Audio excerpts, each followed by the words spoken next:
Blog Talk Radio. Season 7, debate talk for you. GMG, seek truth. Listen, I'm on a get knowledge mission. Debate talk for you is a great lake to fish in. You know a war got a blaze in the kitchen. If the seat too hot, don't try to sit in. We touch topics to bless you, yes. And plus we gotta line up a special guest. You heard about Josh, he the champion. Absolute Bible truth is the champion. Can't forget Zadok, the brother always stay hot. And the KOJ is like a rank on top. Shout out Emunah. Relationship issues gonna have to get dealt with either later or sooner. Live on air, when Sal hit the button, it ain't no front, you better ride prepared. Put it out, look at how hard you went. Can the other side handle your argument? When the question pops, now is your chance to respond. Don't dodge like why is it 6? Waiting for the answer, like 1996 in the NBA draft when AI was the pick. Man in the mirror, wake up, use your head. It's not a hat rack, begin a new era. Shows like this be few to none. And where we come from, speak the Hebrew tongue. Take down notes, the audience votes, and then check back in to see who won. One debate talk for you, for you, debate talk for you, for you, for you, for you, for you, for you, for you, for you.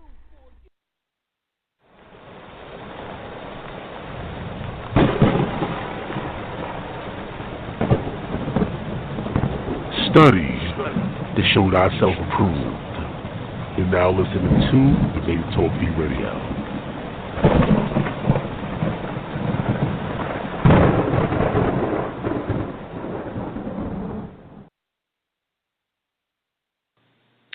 Peace and blessings to everyone that's listening.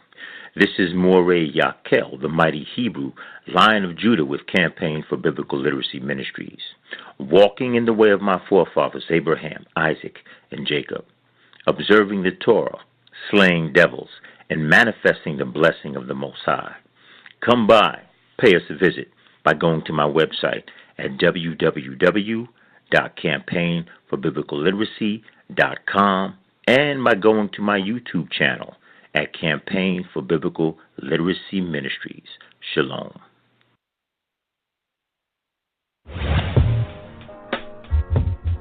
Hi, this is Tyrone Thompson, host of the Blog Talk Radio broadcast Talk Real Solutions. Please tune in and listen to all of our shows 7 nights a week at 9 p.m.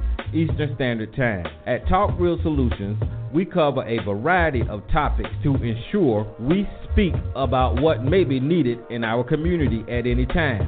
Talk Real Solutions is the hottest blog talk radio show going on right now. You can listen to our broadcast at www.blogtalkradio.com/talkrealsolutions or visit our website at www.talkrealsolutions.com.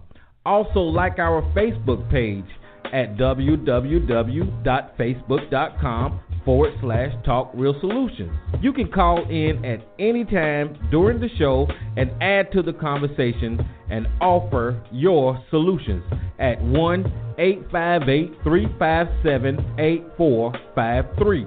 That's 1-858-357-8453. Because at Talk Real Solutions, we want to make sure you have a chance to talk real solutions.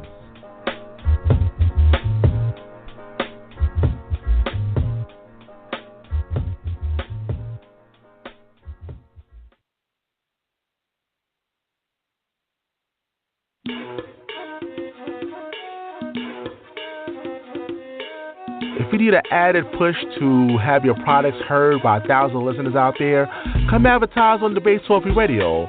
All you need to do is send me an email at debatetalkforyou@gmail.com, and it's a $25 fee for a whole year to advertise, whether it be a live event, a book signing, merchandise, website, or if you have your own radio show that you'd like to promote. Once again, advertise right here on Debate Talk Radio.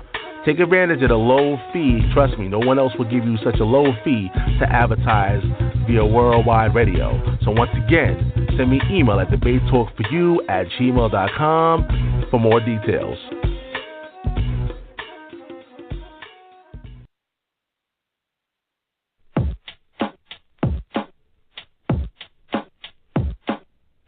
You don't want to miss checking out the most controversial video of the year. Everybody's talking about it. A video produced by Absolute Bible Truth teacher, Brother Josh.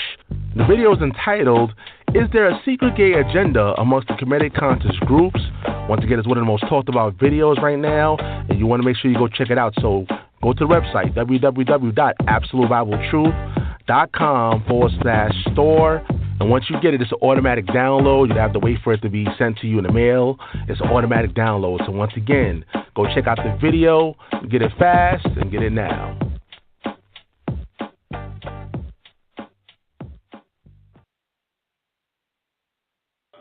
So, Shalom, Call Allah Yahweh Hashem Yahweh Shai. It's Brother Chief Priest Alazar Bun Lawyer, a.k.a. the Gorilla Hebrew, representing Exodus 17:15, a.k.a. the sect of the Sakari. And you know where I'm at. Every Friday, the Lion's Den with Sal Showtime on Debate Talk for You. You can catch me on there often, ripping somebody's head off, tearing down some false doctrine. Big shout out to all of the Debate Talk for You family and listeners and supporters out there. You know, keep supporting the movement. And, you know, beautiful edification is getting put out to the masses right now. So again, you know, shalom and call halal Yahweh Ba'ashem Yahweh Shai.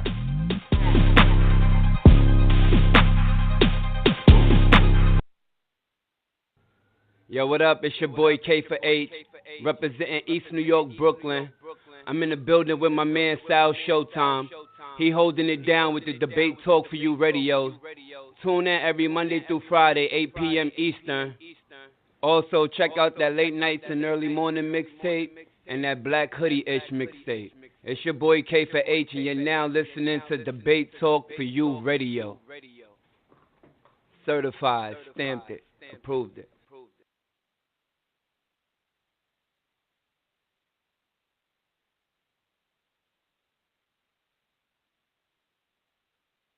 My name's Kiaja, and if you want to hear the best debates in the world, come check out Debate Talk for You, hosted by my dad, Sal Showtime. Bye. Hey, what's up? This is Uncle E from the Uncle E Show on YouTube. You're now listening to Debate Talk for You radio. Please check in every Monday through Friday, 8 p.m. Eastern Standard Time. Call up if you got questions. The number is 319 What else? 527 What else? 62 What else? 39. Got it. Please press 1 for question and comments. And also check out my show on YouTube at Renegades TV. Big shout out to my brother, Sal Showtime. Let's get it. Shalom, Israel. This is Brother Robert, a.k.a. Pastor Nobody, from the Fountain of Israel Bible Studies class. You can find us on thefountainofisrael.com or use the search box on YouTube and type in Fountain of Israel. You can also email us at foibiblestudies@inbox.com. Again, that is foibiblestudies@inbox.com. We believe the whole Bible is the truth and relevant to our lives today. Join us weekly as we feed the flock with the uncut word of God. Matthew 4:4 says, man shall not live by bread alone, but by every word that proceeds out of the mouth of God. So until next time, this is Pastor Nobody. Search the scriptures and prove all things. Shalom, Israel.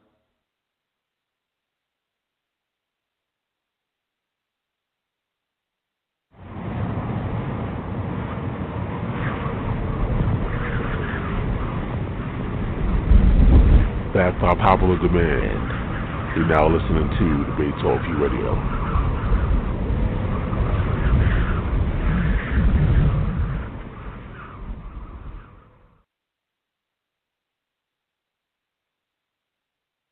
This is Renald Francoeur representing from Atlanta, Georgia. And when I'm not busy in the studio, I'm checking out Debate Talk for You radio. Keep up the great work, Sal Showtime. Hey, what's going on, family? How you guys doing? Welcome to another show. You're now listening to Season 7 of Debate Talk for You radio. I'm your host, Sal Showtime. And you know what time it is? It is Monday. You know what that means.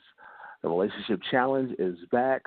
You know, we here, you know, going strong. I see you at episode number 24 right about now.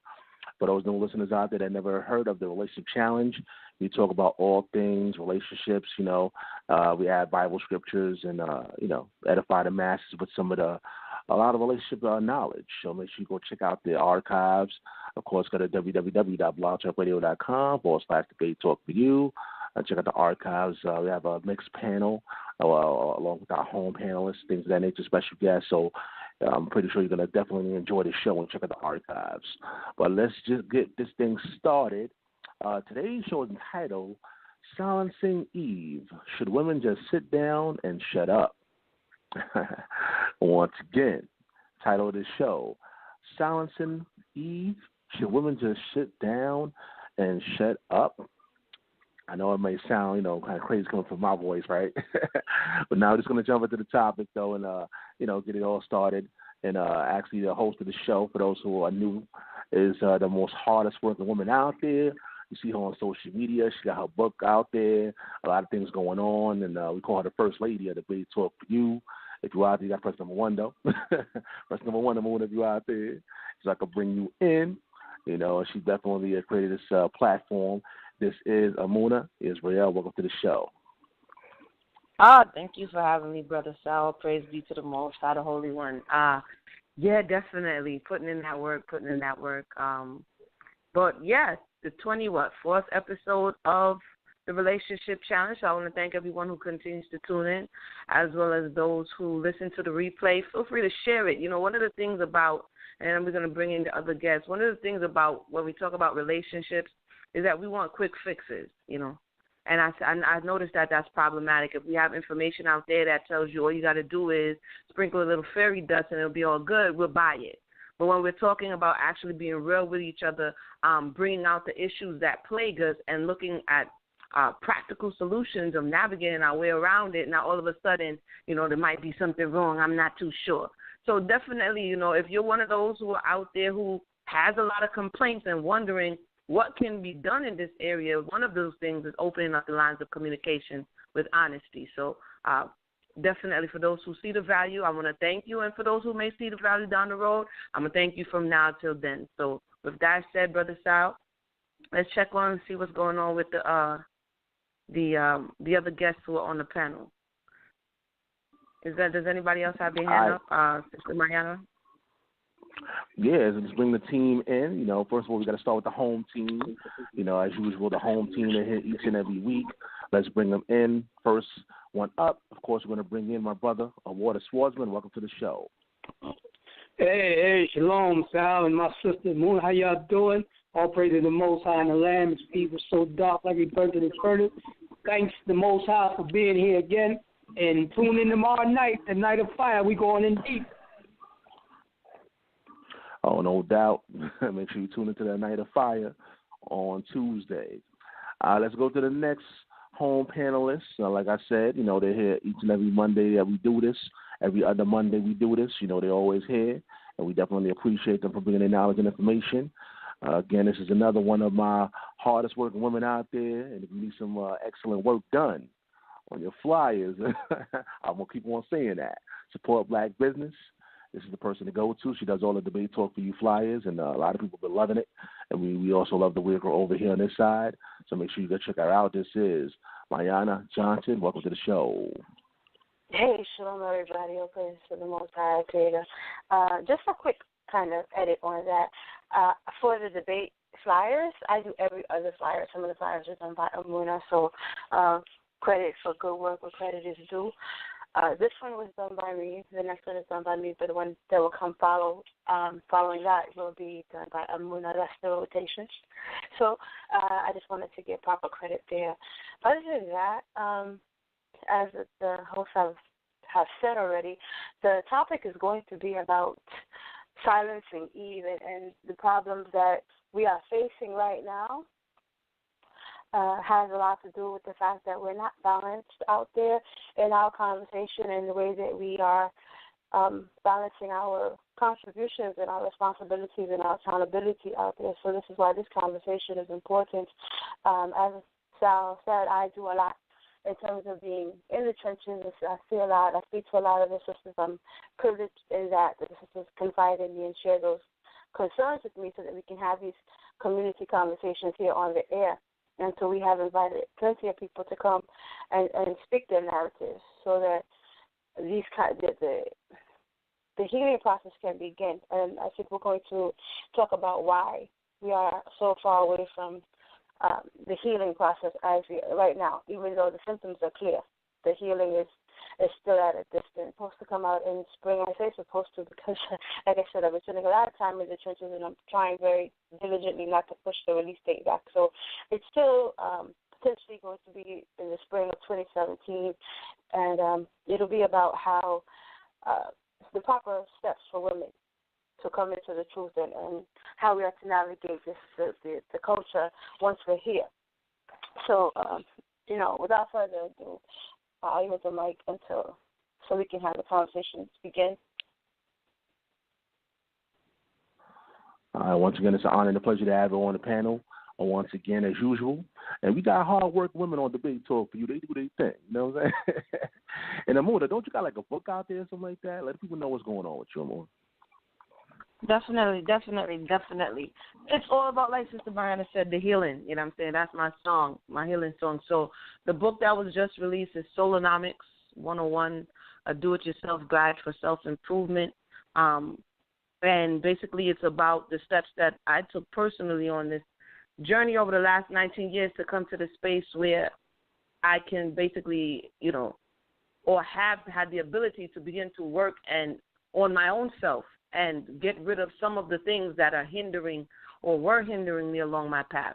And I realized that those of us who come into, quote, the knowledge, we carry a whole lot of baggage with us, and then we just layer on top of that issue Torah. And so we have nasty, dirty, stinky behavior, and on top of that we become judgmental because we haven't really done the internal work.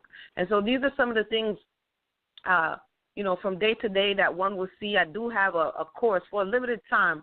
The course is 9-day. So if you send the email, Sal, I believe, has the link on under this promotion, and then I will give you the link to the free 9-day course, or I would say complimentary 9-day course. And once again, you do have to do the work, and it's about flushing out toxic people. And so that is going to give you the tools to be able to identify, because we just have words like, oh, that person is hating. You know what I'm saying? We have words like, oh, throwing shade. But really there are other things and mechanisms that are in place, and hopefully when we can properly identify them, then we can deal with them. And so basically that's what the 9-day course is about. Or you can just check it out on Amazon, and you'll be able to see the book, as well as other books. My Brother, My Keeper for your children, Angry Black Woman Syndrome Revisited for the issues that everyone says is wrong with the black woman, as well as other books that will be coming in the future. So, continue to do the work yourself. And thank you for the opportunity, Brother Sal. It definitely is out there. And just check me out on social media, Emunah Yisrael. And we're finishing up the Left Project this month. So the Left Project has been 12 months running of reading the narratives, slave narratives. And so this is going to be the last month of the year that we're going to do the Left Project. And I'm going to take a little break after this. So definitely check us out on YouTube as well. Brother Sal. All right, once again, support black business, people. I'm going to put all those advertisements actually as we go along with the show. Put all those links in the description box and also on the YouTube page for those YouTubers out there that's going to be checking out the show later on. But let's get our special guests in here. So we can get this conversation started. Again, it's called Silence and Eve. Should women just sit down and shut up? Let's go to the special guest. Let's see who's here. Let's go to my brother, Brother Mercy. Welcome to the show. Yeah, hey, Sal, Showtime. Thanks for inviting me on here. This is going to be a good topic today. But, yeah, I'm Brother Mercy. I'm part of the Messianic Judaism community. Yeah, and I think it's going to be a good discussion today about, I guess, Eve or women keep shut up, whatever it is. Very interesting the way the ladies put it, topic. So, yeah. But, yeah, that's all I got to say. I appreciate you. And, of course, our last special guest here is another one that's definitely doing her thing out there on social media. This is Ashanti. Welcome to the show. How y'all doing? What's up, Sal? What's up to the Debate Talk for You audience? I'm delighted to be a guest here on the panel. Shout out to Emunah, Mayanah, Ahwar Da Swordsman, and Brother Mercy. My name is Ashanti. I'm looking forward to this discussion. This topic is very near and dear to my heart. should a woman just sit down and shut up? We'll put out some information, and then Most High willing, through His Spirit, people can come to a sound conclusion at the end of the topic. But as far as I'm concerned, if anybody sees what I do, they know the answer to that already on my behalf. So I'm just gonna put out some information, y'all willing, that'll be understood by most of us, women and men alike. So I'm ready to get it cracking, son.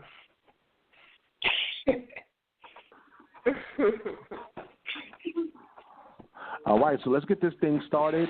What I'm going to do is, like I said, I'm going to be on social media land, monitoring what's going on. Of course, the chat room is officially open. And, of course, the only rule that I have on the panel, of course, there's no foul language. Keep it clean, keep it professional. And, of course, if someone's speaking, please allow them to speak, and, to avoid interruption so the audience can hear what's clearly being said. Emunah, take it away. All right. Now, as you heard the topic, it was interesting. Myself and Mayanah are sitting, and again, Mayanah is more in the trenches than I am, meaning social media land, namely Facebook, where you see a lot of interesting things. And she was, we were like, okay, with Silence and Eve, what should be the subtitle? And I just said, should women just shut up and sit down? And it sounds very rude. Sal tends to give it a little laugh, a little chuckle every time he says it. I know it's that style. I see you. But I heard the chuckle. But the reality is this is the echoing of the woman back to the man, because this is his words. You can go to any number of YouTube videos and you will see in the titles, woman, sit down and shut up. And the shut up is like really long. It's elongated at the end. So it's like, sit down and shut up, And then, you might go to some videos and it's like, shut up all throughout the video. There are other spaces where it is her mouth that is getting her in trouble. She needs to be quiet. Everybody likes to go back to the Genesis story of, it's her communication, and that's the issue. She's talking to this strange serpent, and she's the one who got everybody in trouble. And so there's this connection between Eve, Hawa, the mother of all living, her communication and judgment, or her communication and getting other people in trouble as well as herself. And so I think it's a very interesting topic, because it's a long time to have a grudge, but I think the reality is, in my estimation, that this grudge still exists present day. They've found very interesting ways to say it in English and Hebrew. Some have even gone as far as to ancient Hebrew and, shakwat, So again, they found all kind of interesting ways to say the woman, be quiet. And so this is what we're going to investigate. Is it valid? Should she just be quiet altogether? There's some places that would rather her be mute and that she would have no voice at all. And so we're definitely going to interrogate a lot of this space. So with that said, I'm going to open up for the opening thoughts on this. From your perspective, what have you experienced? Has someone ever said this to you? Have you said it to someone else? And what was your intention basically behind saying, sit down and shut up, basically? And that's not even nice to say, but for the purposes of the show, we're going to go ahead and go there. We're going to start off with Brother Awar, then we're going to come to Sister Mayanah, the home panel, and we're going to go to the visitors, Sister Ashanti, as well as Brother Mercy. So, Brother Ahwar Da Swordsman, you always got to open this story for us, Brother Awar. We love you here at Debate Talk for you. Come on now. I know you've heard the Shaquat sit down and shut up conversation. Let us know how it goes, Brother Awar. The mic is yours. Yeah. There was times that happened, okay, and it was either a chaotic situation. I remember one time when I was in the school one time, and it was a sister. She was a correctional officer, so I guess she was in the, the vibration of being in a lot of authority. So she was teaching his brother and sister. But, in that school, there was an order, So I walked up, and I said, Sister, I got it. I'll take care of it. And she looked at me like, man, shut up. And she just kept on talking. Now, I didn't tell her to shut up, but I seen like pride on her. You know what I'm saying? Like, who are you to tell me that? So that's a problem, too. But I want to read this, right? This is Ecclesiastes in the Bible, 3 verse 1. It says, to everything is a season and time to every purpose under the heaven. Verse 7, a time to reign, a time to sow, a time to keep silence, and a time to speak. And that goes for everybody, even with men and women. There's a time to talk, and then there's a time to be quiet, okay? And if we all humble ourselves to that in wisdom, then a lot of things will be straight where people don't have to say, hey, shut up. And there's times where people have to, like, a man should be like, well, let me hold my tongue, okay? Because it might agitate, or a sister, let me hold my tongue. So when it comes to wisdom, everybody should learn that. It's a time to keep your mouth. I'm going to pass the mic with that. All right, now, brother. Well, I like how you just skipped over there to the book of Ecclesiastes. It's okay. You keep it on the up and up. But, I'm going to let you have that one this round, Brother War. I would just say that, oftentimes it goes beyond, maybe like you said, the person needs to hold their tongue, or the person is speaking out of turn, or whatever the case may be, or the person is being disrespectful. It goes into the space of silencing, and just like the title, silencing her altogether. As a practice, you have nothing to say.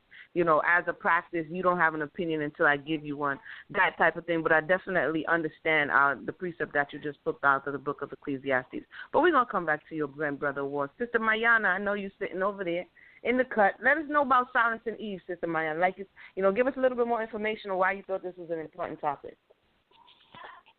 Sis, I'm over here getting my crochet on, waiting my turn. I'm all good.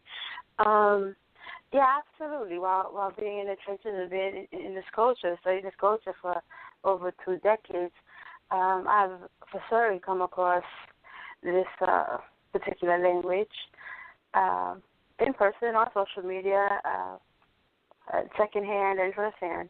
I have seen men do such a thing, and they have this kind of position that they have something of value to say, and the woman doesn't. I found Ahwar's anecdote interesting because, for example, he stated that there was a sister who was talking to a brother and a sister, and I did hear him say that she was giving bad information or that she was misleading them in any way, and yet he felt that his presence on the scene meant that she had to stop talking and he would take over, which is an interesting thing, especially when there's the scripture that he brought out with everything in its season. I'm not sure if I caught the correlation. Maybe that'll become clearer as the conversation continues. But there is a lot of that I won't say for Ahwar. Maybe on Ahwar's next turn he'll give us more clarity. But in my experience, other brothers have a feeling that once they come on the scene, the woman's time has expired and she should fade to black because now there are men on the scene and women have outlived their value. And I think that mentality is something that needs to be escalated. And I think that we should talk about that because it's good to talk about the symptoms, and we can all go around and affirm that these are the things that are happening. But what I really want to know is what is it that the men are, what are you afraid of if the women are talking? Like you said before, is it that you are reaching several millennia back to say, this time Eve did this one thing, and so now we are going to hold women accountable for that. Everything that has been done by womankind since Eve doesn't really matter. Instead, we're going to continuously go back to Creator. It's the woman that you have given me. She did it. And this is still the mentality, it's still the narrative. And it kind of has us in a holding pattern where the women can't seem to escape and be redeemed in these ways. And so I want to hear from Ahwar. I would like to hear from Brother Mercy. I would like to hear from the listening audience why they think that this kind of position is being imposed upon the women. I know, for example, that I have studied the culture for over 20 years, going into 22, 23 years. And it's very interesting for the way that I come across the masculine principle, and they come with their assumptions that they automatically, by virtue of their penis, know better the scriptures than I do. And so, and then any time they are confronted with the fact that this is not necessarily the case, there's a feeling of resentment towards me for being literate. So I'm very curious about what is driving the men to the point where we have to think about, do they want us to just sit down and shut up? And do they really want us to do that? Do they really want us to withdraw in this way? When women decide, okay, bet, we're going to stop talking, we're going to let you rock out, you want to be by yourself, you're the only one. It's not easy to be right when you're the only one speaking. And you want to be that, you want to be all by yourself, even though the Most High said it's not good for a man to be alone, but you go ahead and be by yourself, you rock out, we're going to sit back, we're going to play the back and let you do that. I'm very curious if men really want us to do that. So, with that, I'll use the floor and await those answers. All right. Thank you for that. That was the voice of Sister Mayanah and Brother Ahwar. At this time, we're going to welcome our guest panelists. And once again, as Brother Sal said, thank you for joining us on the show. We're going to go ahead and go to Brother Mercy, who is an avid listener of the Relationship Challenge, as well as we always love to hear you chime in, Brother Mercy. So we're definitely glad that you're on the panel this evening. Let us know your thoughts, Brother Mercy. Should a woman just shut up and sit down? What are your thoughts? Have you come across this? And, if you can, answer some of what, if you would like to, what Sister Mayanah just asked. The mic is yours. Well, can you guys hear me? Yeah. Can you hear me? Okay. Yes, I'm gonna start with 1 Timothy chapter 2. I'm gonna start with let's go with verse 8, but then I'm gonna back up because I love context. Therefore, I want men everywhere to pray, lifting up holy hands without anger or disputing. This is the context of these verses.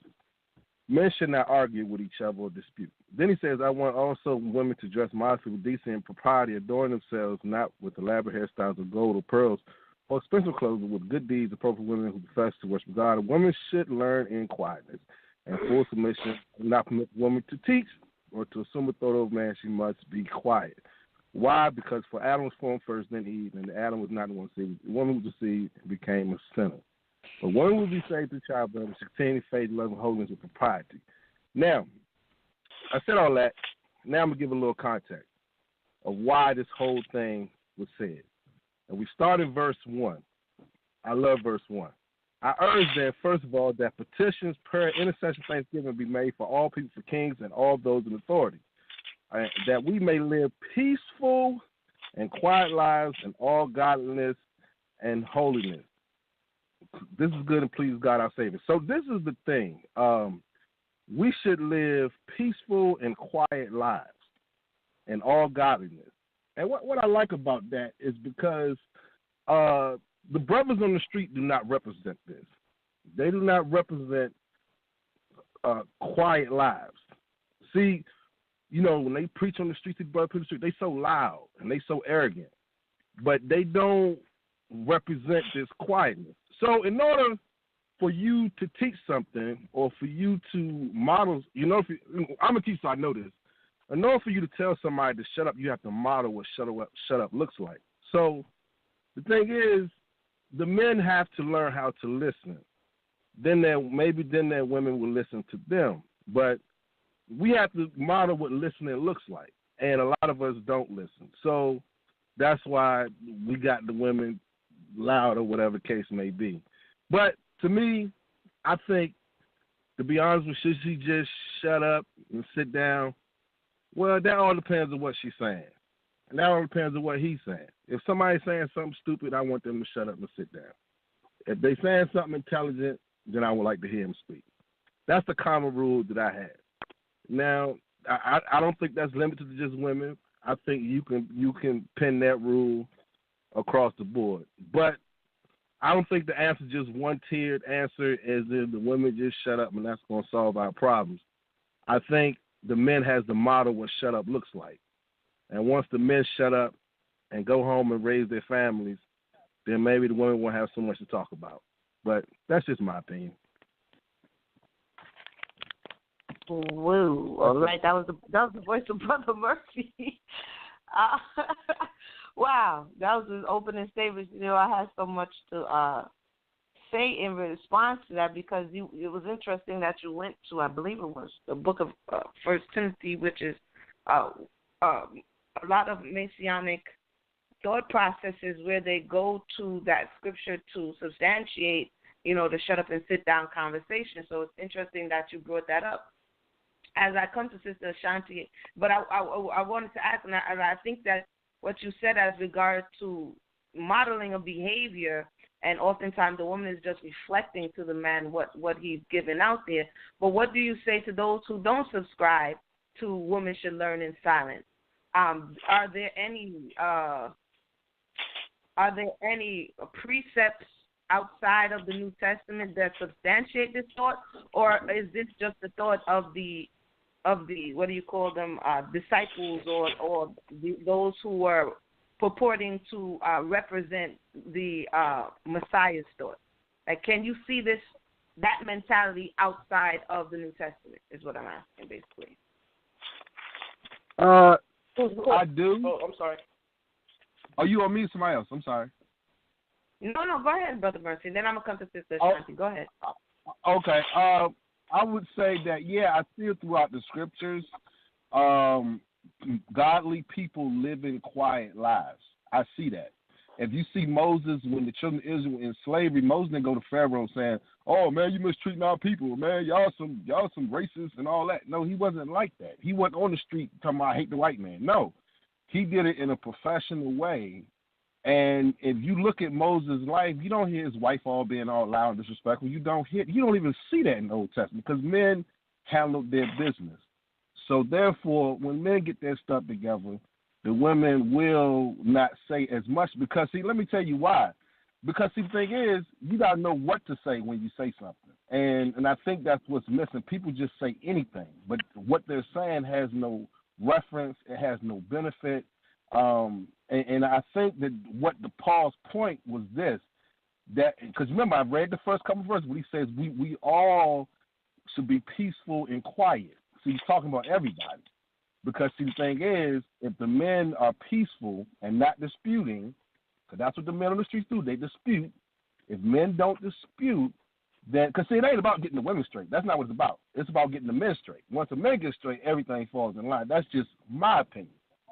But, the ladies might have a different opinion. But that's just what I feel, and that's what I've seen happen. When the men get things straight, it's not about shutting her mouth. That's not what it's about. It's about getting the men straight, and once the men get straight, then a lot of the things the women are talking about, they're not going to be able to talk about because we're going to be beyond reproach. That's it. All right, now we're going to come back and revisit that. Thank you for clarifying that. Brother Mercy, we're going to come to Sister Ashanti at this time. Your thoughts, sister, have you heard the shut up and sit down doctrine? What are your thoughts? The mic is yours for your opening statement. Ha, ha, ha, ha. First of all, no. Hold on real quick. I got to tell my dogs to go somewhere. Hold on. I apologize about that. Context.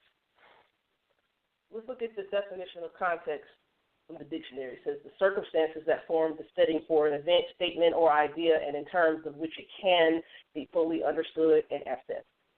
Well, Brother Mercy had a good idea in mind. However, I am doing a series. I'm doing a book review series, and the book is titled "I Suffer Not a Woman." And actually, that book is looking at ancient evidence to enlighten us as to what Paul actually meant. And a lot of times, these passages are thought to be scripture. However, they are not scripture. They are letters to Paul, and he is responding on certain issues that new congregations who are coming to the Most High Yahweh through his son Yeshua. They are having disputes. They are having quarrels. They are having a lot of turmoil, okay? Ancient evidence. A lot of us don't understand ancient evidence. If we did, we would understand what Paul was saying. And what I looked at is ancient evidence such as Gnosticism or Gnosticism. It's spelled Gnosticism, Gnosticism. I encourage each and every last one of the audience members and the panel to go look that up. Gnosticism actually teaches a reversal of the creation story, okay? It actually says that Eve was created before Adam. It says that Yahweh is evil because he made such human beings who are evil and who make mistakes. It puts Hashatan in a great light, and a lot of Gnosticism puts Eve at the top of Adam, and it puts the woman above the man, and we know according to Scripture that is outside of the hierarchy that the Most High Yahweh put forth. That is Gnosticism. Paul, the setting is in Ephesus, in Corinth, okay, Ephesus and Corinth, because a lot of times they'll go to 1 Corinthians chapter 14 as well to say, okay, women should learn in silence. If you understand about mother, goddess, cult worship, and temple, cult, prostitution worship, and see which deities of the mother goddess was being put forth, you'll see exactly why Paul was saying what he was saying. That's context when you look at ancient history. Paul was telling certain women not to teach certain things, and that's where I agree with Brother Mercy at. Brother Mercy says it depends on what they were saying. Well, these women were going from house to house telling this Gnosticism story, and it's way out of line with Scripture. And a lot of men were trying to be women, and a lot of women were trying to be men when they did their mother goddess temple cult prostitution worship to Artemis or Diana. Artemis or Diana. It's a different name in different cultures for the same woman who goes back to Ashtoreth or Asherah. Okay? So he was telling those certain women not to teach that false doctrine of Gnosticism. Now, I know I laid a bombshell out first and foremost, but if we go back and study ancient history, we wouldn't have this issue of telling women to shut up. He wasn't talking about all women shut up. He was saying, you know what, certain women stop teaching the story, and certain men stop teaching the story too. The woman is not over the man, but the woman does have an equal role to play when it comes to marriage. So, it all needs to be peaceful and quiet when it comes to certain type of doctrine. But when you're teaching the actual creation story, when you're actually teaching the word of the Most High Yahweh as it said, when you're actually rightly dividing the word, okay, go ahead and profess that. Go ahead and teach that. You know, all the teacher does is make something known, okay? And there's no precepts or there's no commandments in the Torah or in the Tanakh that says a woman can't talk. And I know, like Huldah, a lot of men don't want to talk about Huldah because in 2 Kings chapter 22, a man told 5 men to go inquire of Huldah about the Torah they discovered, about the Torah they found. So I know I laid a bombshell first and foremost, but no, I'm going to yield, and that's my take. So women can teach. Women can make known something to somebody, especially if they know how to rightly divide the word of Yahweh. Now, I will say this. I cannot teach a man how to be a man. I will fall back. That is for people like my husband to do. When it comes time for a man to teach a man, that's their lane. I stay out of their lane, and I stay in my lane. When it comes time to teach a woman about certain things, I'll teach a woman. I'll make known something to a woman. But when it comes to common understanding about the word of the Most High, I believe the Most High Yahweh uses any vessel he wants to use at that time to make his word known. And he's done that throughout the Tanakh, the Torah, the Navi'im, and the Ketuvim. And I yield. All right, now that was the voice of Sister Ashanti. She's doing the study.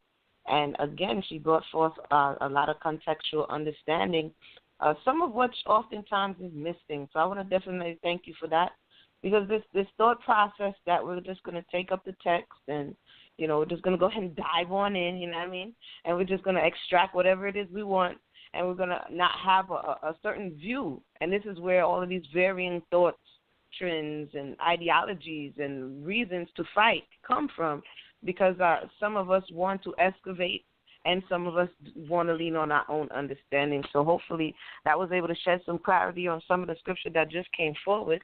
Or as you said, not really even scripture, correspondences that just came forward as it relates to certain of these letters that people are deciphering with. It's like reading a one-way text in today's day and time. Someone has some questions and you don't know what they asked, but this is the response to what they asked.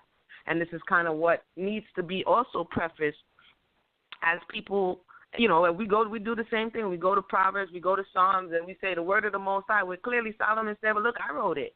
Even though wisdom is navigated, the Most High bestowed wisdom, but there's spaces, if someone is saying I and not thus saith the Most High, then the chances are it's them. You know what I'm saying? And not, because they will clearly let you know if this is a prophecy or if this is a personal preference. So all of these things may seem minute, but when you're looking into a lot of the issues that we're having as a people, they become even more pronounced and important to dissect. So with that, as we continue to talk about should women be quiet, and learn in silence and sit down somewhere, we're going to come back to Brother Ahwar for our second round. And if you have anything to say in the audience, go ahead and press 1. Let Brother Sal know you're in the queue, and we'll go ahead and bring you up on the other part of this conversation. Brother Ahwar, the mic is yours. Okay. Yeah, I want to say this, right? Going back to 1 Corinthians 14, okay, it says, verse 33, it says, for the Most High is not the author of confusion, but of peace, as in all churches of the saints. Then it says, let your women keep silence in the churches, for it is not permitted unto them to speak, but they are commanded to be under obedience, as also saith the law. Now, that's the part I want to address. Paul was actually reiterating something that was already established. And the reason why he mentioned the law, because it goes back to Genesis. We'll go back to Genesis right quick, right? When you go to Genesis, something was done that was very horrific, okay, with the woman, okay? I'm going to read it. This is Genesis, the 3rd chapter, and it says, and the woman said unto the serpent, we may eat the fruit of the trees of the garden. Now, that's one mistake the woman made right there, because when the serpent, which we understand wasn't actually a snake, it was a man moving in a subtile spirit, which was Satan to transfigure himself, first thing she should have done was say, wait, let me go get my husband. Why are you talking to the serpent? So when she did that, what happened? It tell you that she ate of this fruit, and this fruit wasn't just an apple like the fairy tales taught us, but this was some deep knowledge that she had retained, that she tapped into, and then she gave it to Adam. So that's why that event was so horrific, and it caused a great death, that she was penalized for that. Okay, and the penalty was this. This is Genesis, the 3rd chapter, and it says right here, verse 16, it says, unto the woman he said, I will greatly multiply thy sorrow. And this is going with the offspring, not just her, but all that came of her, the children of Israel. When you read the curses in Deuteronomy, you'll see a lot of these curses in there. Then it says, and thy conception. So it's not just talking about a woman pain in birth. It's talking about the after effects and the punishment that happened on the offspring of Adam and Eve, which is the children of Israel. Then it says, in sorrow thou shalt bring forth children. That goes into the children too, the horrific events that's going to happen in the future. Then it says, and thy desire shall be to thy husband, and he shall rule over thee. So that's why Paul and them went and reiterated what this was saying here. So when it said, thy husband shall rule over you, that's why Paul said, if she learn anything, let her learn from her husband, because of this great transgression that happened back here. And there's nowhere in the Bible where that penalty was lifted. That's why I said a woman shouldn't teach in the church. Now, can a woman teach knowledge and wisdom? Yeah, there was many wise sisters in the scriptures, and that's why I brought that out. There's a time to speak. But when you step in teaching men this Bible, you're stepping out of your lane. You're getting out of pocket. That's not giving you, because you screwed that up in the garden. And I'm going to pass the mic.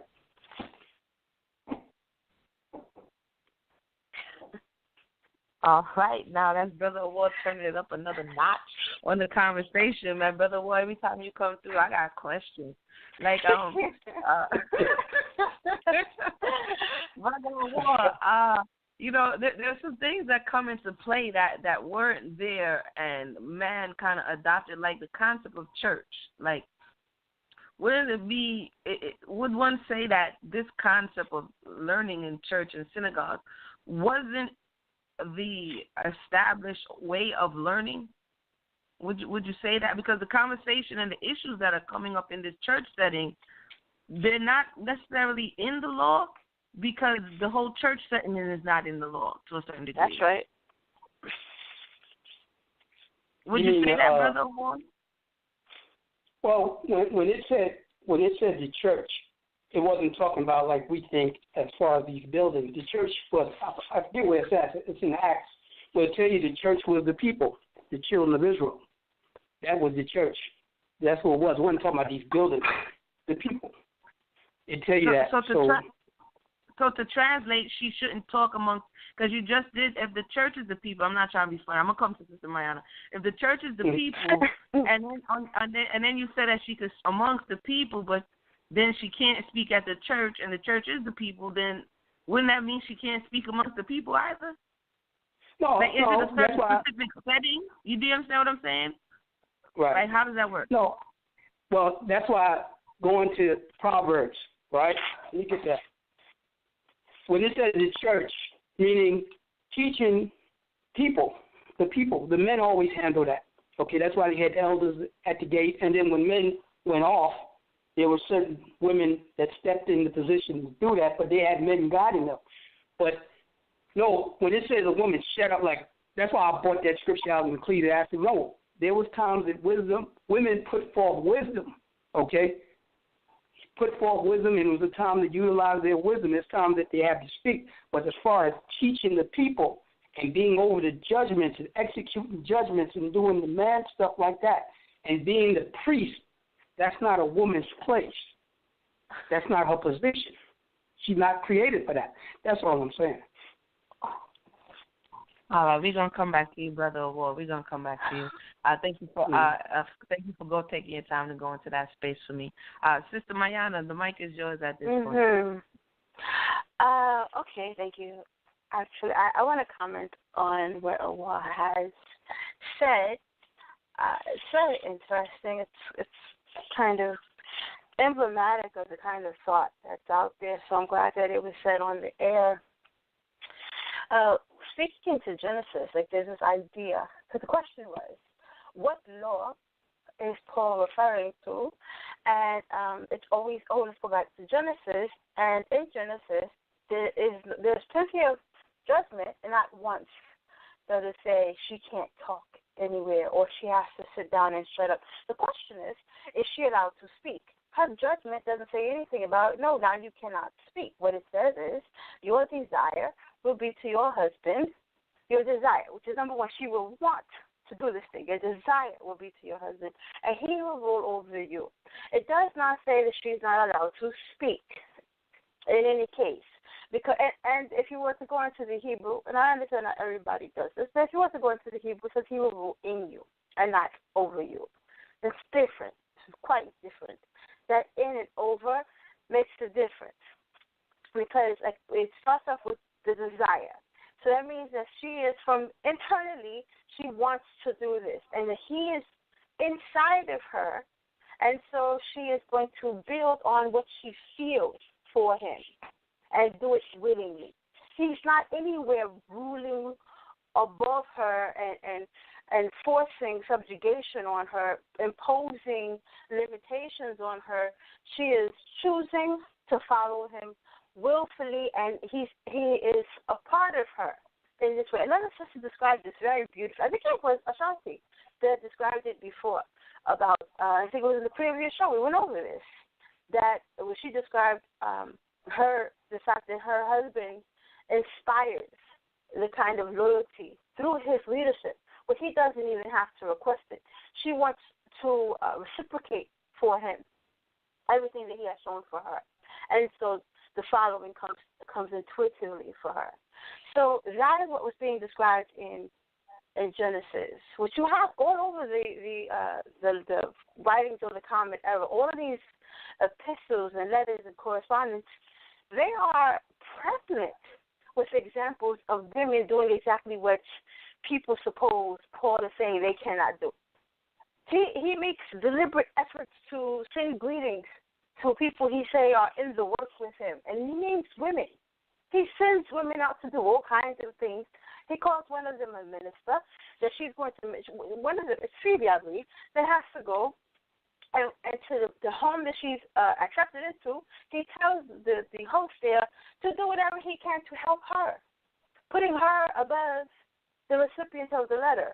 So this idea that women were not active in speaking, because, and then you also have to deal with the fact that 1 Corinthians 14 is written in the margins and not in the body. When you look at the actual folios of these texts, it's not included in the body. That's why, depending upon which translation you look up, it floats. It's a floating verse.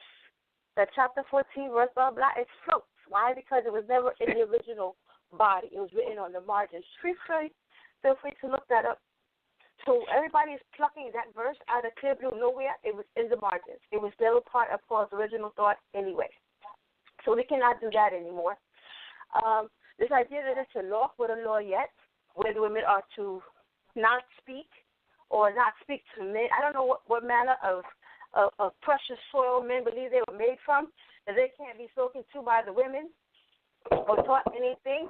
But Paul even tells, with Paul is very specific. He doesn't say that she can't speak to any man or she has to learn in silence from every man.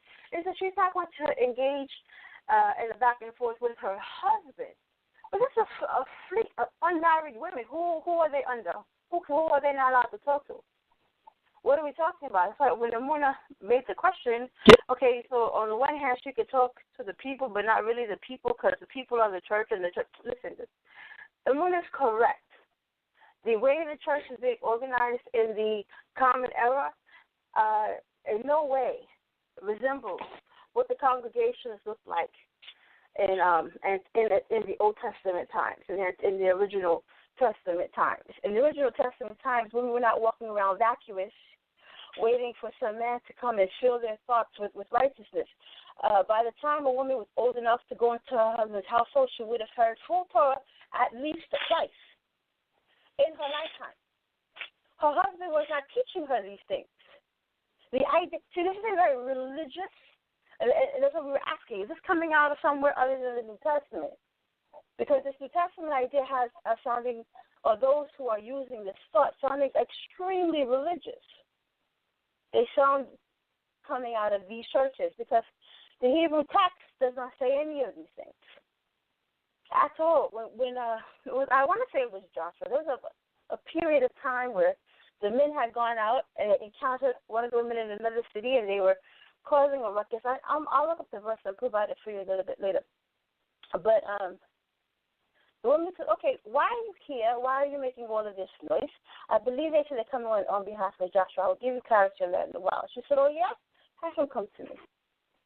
Now, did Joshua, or who, I believe it was Joshua, so we'll say Joshua for now, for the conference sake. Did Joshua say, who's this woman and how dare she summon me? No, he showed up. And she said, how come, why would you do this to me, a mother of Israel? You know what he said? You're my dad. I was trying to get this done. Some unrest is happening in among the people, and I was trying to, I didn't mean for it to come off this way. He apologized. He didn't say, who are you to call me? Who are you to talk to me this way? Women, sit down and shut up. Not at all. When we look in the Apocrypha, and the princes were because they didn't know how to deal with the people, promised the people something prematurely on behalf of the Most High. Jordan, who still in her widow garment, was like, say word. This is not okay. She had to change clothes. She had to change clothes and say, bring these people to me. These are not the guys from the deli. These are the princes and the priests. And you know what happened? They showed up. They didn't say, who are you? How dare this woman come and summon me? They showed up. And she said, what you guys just did, that's not going to fly. And what did they say? You got that. And she said, you know what? For what you just said, I'm going to pray on it. I'm going to have the Most High deal with me on it. Don't even ask me how I'm going to solve it. I'm not going to tell you. You sit back and wait. You know what they said? Okay. So this idea that there's some law, some phantom law floating around in the Old Testament verifies that women should not be active participants in the culture, the community, and their families is an outright lie. That's a lie. It doesn't even qualify as a myth. It is straight up you're lying. It's not there.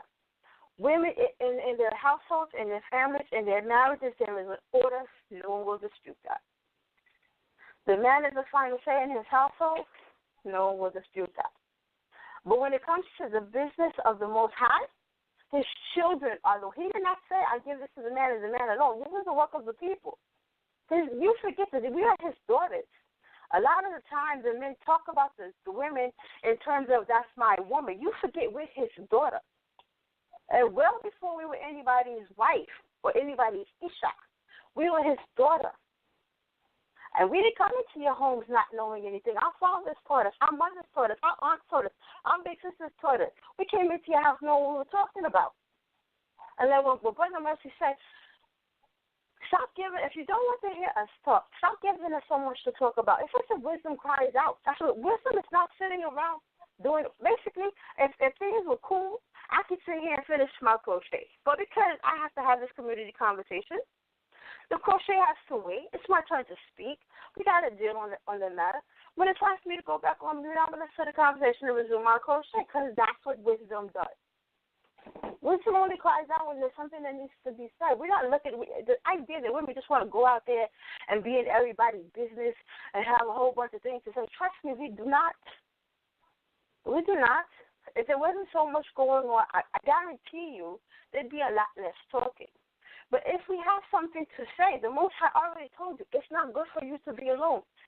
Clearly, you don't have all the answers.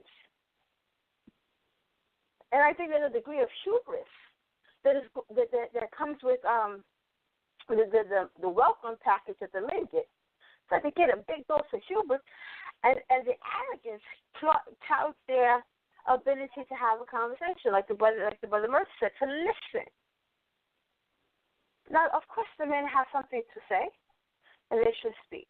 The men are expected to be leaders. It would be wonderful if they did that. But it has to be something we can follow. It has to be Torah. You can't just, because it feels good or it pleases you well, make up things that benefit your agenda.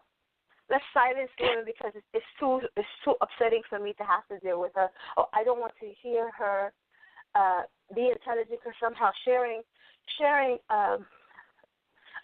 in this way makes me feel diminished as a man. We're not out here to diminish you. We're trying to build together.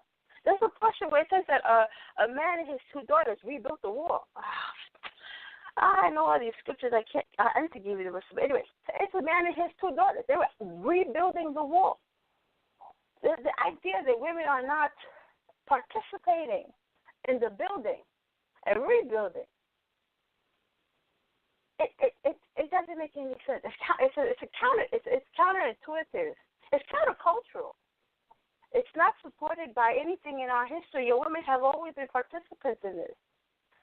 From the very beginning, the father said, listen, you need somebody. He didn't give you puppies. He didn't give you the brotherhood. He gave you a Isha for a reason. The woman was created because that was his solution. When he decided you needed something, his solution was the woman. So unless you have a better solution than our creator, when your woman says, yo, baby, something is wrong, brother, something is wrong, listen to her. That's why my original questions were, what are you afraid of? What are you really afraid is going to happen if you listen to your Isha, if you listen to the bone of your bone and the flesh of your flesh? What's going to happen to you? You talk about us like we were created from alien substance. Like you were created from soil, but we were created from asteroids, some kind of alien material that's not bone of your bone and flesh of your flesh. We're on the same team. And until we realize that we are on the same team, we will continue to be on the losing team. And with that, I yield the floor. Wow, look like we done touched the corn, like they were saying in proverb. We touched a corn toe because people is blazing. Sister Mayanah, I have to let you rock out. You know, this is the relationship challenge, and we're talking about listening and not silencing Eve. So one of Kawhi's daughters had to go in for a second. I want to thank you for sharing so candidly your thoughts on this conversation. I'm going to check on Brother Sal. I know he said he's over there in social media land. Brother Sal, what's going on? Come back to us, SOS. Yeah, let us know if anybody has here. their errands up. I am here. Once again, it's the Relationship Challenge 24. We do have, I see one person press number one, but again, feel free to press number one, guys. If you want to say anything, you want to chime in this conversation, should women just sit down and shut up? I don't know what's the Jamaican way to say that? What's the accent way to say that right there? Just sit on and shut your mouth. There we go, though. You know what I mean? There's many ways to say that. You know, you want to chime in, you know that number, 319-527-6239. But let's go to the first caller. Let's go to 530-434. You're live in air. Yo, what's good, Brother Sal, man? It's Brother B.A. out of Sacramento, California, man. Shalom, what's good? What's happening? What's good? What's going on, man? Man, I'm good, man. Just sitting back, listening, and took some notes. The last sister, I wanted to land back off what she was saying. I just wanted to say this from an overall perspective. This is what's going on in the Hebrew Israelite community that needs to be well addressed about the woman should be quiet or she need to keep her head covered and keep her mouth closed. That was not so from the beginning. So what I want to do, I just want to look at a few scriptures real quick, if you don't mind. I'm going to go to Genesis chapter 2, and I'm going to look at verse, let's see. Yes, and it says in verse 17, well, I'm going to just go verbatim. And the Most High had pretty much said it's not good for man to be alone. So he sent him to help me. He sent him to help me for a reason, because he said it was not good for him to be alone. And we also know in the Garden of Eden, this is a stint of the kingdom. So, because it says that it's written in the prophets that I established the end from the beginning. So the Garden of Eden right here is a shadow of the kingdom, what's to come, and it's going to fill the earth, spoken by the prophets. So with that being said, at this point, Adam was focused. He was protecting the kingdom. He was keeping it, and his mind was focused on the kingdom of the Most High. The Most High said it's not good for man to be alone. He sent them to help me by taking her from the rib or whatnot. So the thing is that from the beginning, it was not so for the woman to be quiet and to be silent. And when you read Genesis chapter 1, I'll read it real quick. Genesis chapter 1, I'm going to pick it up at verse 28. Or verse 27. So God created man in his own image. In the image of God created he him, male and female created he them. 28. And God blessed them, and God said unto them, be fruitful and multiply and replenish the earth and subdue it, and have dominion over the fish of the sea, over the fowl of the air, and over every living thing that moveth upon the earth. He is teaching. This is the Most High teaching man, which consists of male and female, how to take care and be prosperous on the earth. I'm going to skip down to verse 30. And to every beast of the earth, and to every fowl of the air, and to everything that creepeth upon the earth, where there is life, I have given every green herb for meat, and it was so. So everything on this earth was given, not just to man to rule over, but to man and woman as one. I mean, you got to think about it. There's no division in the kingdom of the Most High. There is no Jew or Greek. There is no male over the woman. Man and woman are created as one. Man and woman are Messiah united. There should be no such thing as the man should rule over her and tell her to shut up. That is contrary to the scriptures. Matter of fact, that is anti-Christ to sit back and say that the woman is supposed to be quiet and not say nothing and and know your position and keep your head covered. That is not so. The Most High did not establish that from the beginning. And they were united together. They were strong, and the Most High said it was a good thing. Why do you think Satan took the woman off to the side? Because Satan, how does he rule? How does he get in and twist things through division, divide and conquer? That's how he was able. That's how Satan was able to. Say again? Can I ask you a question? Yeah, most definitely, bro. What's up? Is man superior to woman? Say it again. I'm going to ask you a question. According to what you just said, is a man superior to a woman? Is a man superior to a woman? Physically, but that's not how the Most High did it, bro. That's not how it works. Man and woman he created them different to complement each other. Hold it. I didn't ask you that. I'm going to ask you one more time.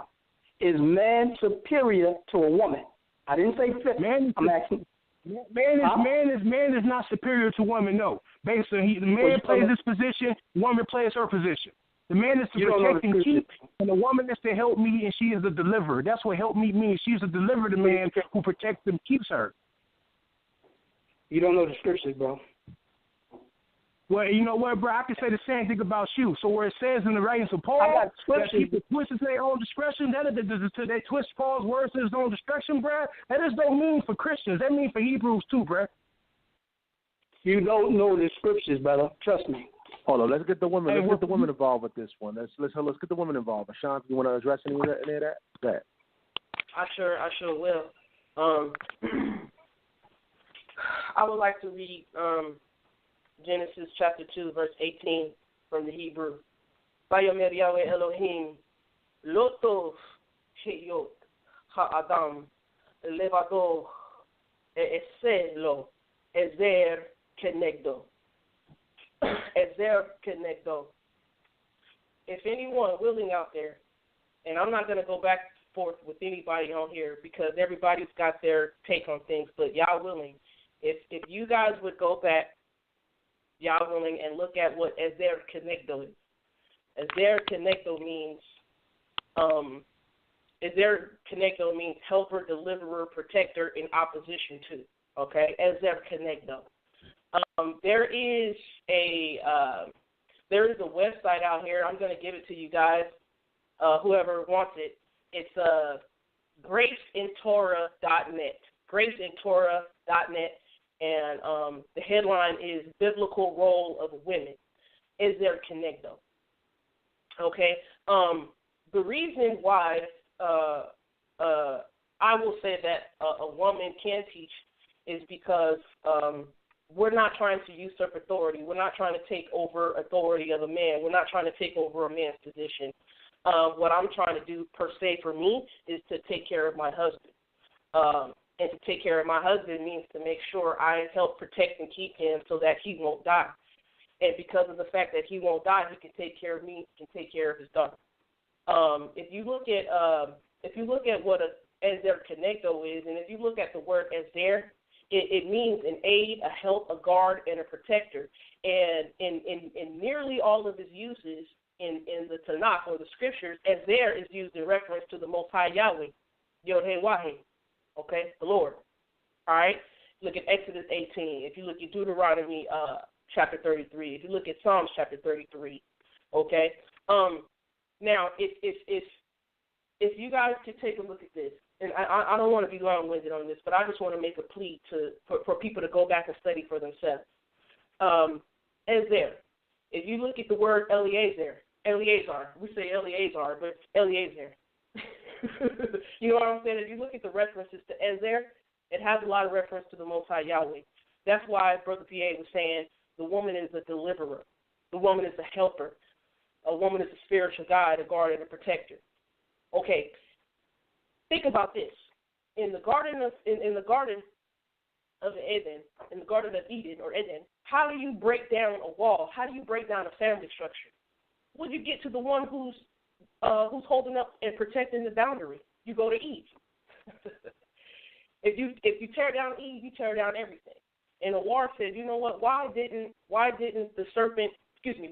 Eve go say, hey, talk to my man? Well, that's a good question. And I propose this answer because when you talk to the protector, when you talk to the wall and you're trying to break down that wall, that's how you break down the whole structure. You break down the foundation. You break down the whole family structure. And what do you do to do that? You go to the protector. You go to the Ezer Kenegdo. Okay? So all of this takes is just a little bit of spiritual discernment. It takes getting out of our Greco-Roman Western state of mind and opinion. It takes looking up a little bit of Hebrew language and history. It takes looking at what we've been taught as a whole. For example, for any man to say he doesn't learn anything from a woman, well, he's saying he's not learning anything from his mother. And in the book of Proverbs, you have in Proverbs chapter 1, you have in Proverbs chapter 8, you have in Proverbs chapter 9, where wisdom is actually spoken of as being this female principle. See, male and female are made in the likeness of the image of the Most High Yahweh. So we are elements of his spirit. We work together as one, because the spirit is one, correct? So if you understand male and female, those are aspects or principles or attributes that have to work together for one common goal, okay? And so when a woman is teaching or professing the words of the Most High Yahweh, who are we to shut her up? You know, we can't say the Father doesn't use whom he created as a vessel for his teaching, for his glory. You know what I'm saying? And women, we don't only have these set of lips on our face. We can shut up our other lips as well. You know what I mean? If we're going to sit down and shut all the way up, we can shut up them other lips too. Okay? Because them lips speak a whole lot too. Okay?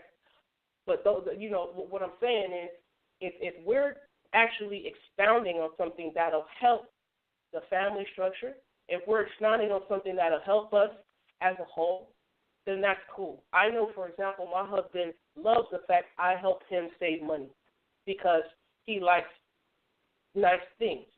You know, I'm like, okay, if you spend money over here, you won't be able to get this nice shiny thing you like over there. He's like, yeah, you're right. You know what I'm saying? I help him in that aspect. You know what I mean? He doesn't like going into debt. So my thing is if I help him not go into debt, then that's cool for him. He appreciates that. If I'm helping him not to crack his skull against the wall, he helps that. If I'm helping him not to break his leg and say, hey, if you move 3 spaces to the left, you might fall into a ditch. He likes that because he likes being alive and living, you know, and he likes doing all sorts of athletic things. You know what I'm saying? So he appreciates me helping him in those aspects. But I'm not trying to usurp his authority. My husband is very secure in his role as a man. I don't take away his leadership. I'm not nagging him. I'm not running down what he needs to do, what he should do, what he ought to do. You know what I'm saying? Okay? And lastly, I will say this. Brother Ahwar, I do not agree the Juanita Bynums of the world. I don't. I believe that a man is supposed to run a congregation as a whole. However, if the man who runs the congregation asks a woman to teach and to make known the things of the Most High Yahweh, to make known the word of the Most High Yahweh in a more clearer sense in some areas, then she is to actually obey and adhere to that. For example, I have been asked by the rabbi of the congregation where I came out of, I have been asked to sit in the seat and teach because he personally said, Ashanti, please get up here and teach. Okay? So I was being used. I was being obedient. So I don't think the Juanita Bynum should be. I don't think we should be pastors or bishops, whatever. But if we are called to be prophetess, if we are called to expound, if we are called to make known, okay, by the Most High Yahweh through the overseer of the congregation, then it is to be. Okay? Please look at the words as they're connected. GraceandTorah.net. I'll say it again. Biblical role of women. This is for anybody who wants to go out there. And I don't see in the Hebrew, because I can read the Hebrew like I just read to you, and I know exactly what it means. There is no commandment for the woman to shut up. Even in Deuteronomy 6. In Deuteronomy 6, the woman is the first teacher. Shema Yisrael, Yahweh Eloheinu, Yahweh Echad. Okay?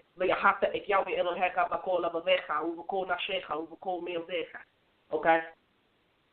She is supposed to teach that to her kids when they wake up, when they go along the way through their day, and when they lie down. So in order for her to be able to do that, she needs to learn the word. She has to be able to expound. And I yield. Can I say something?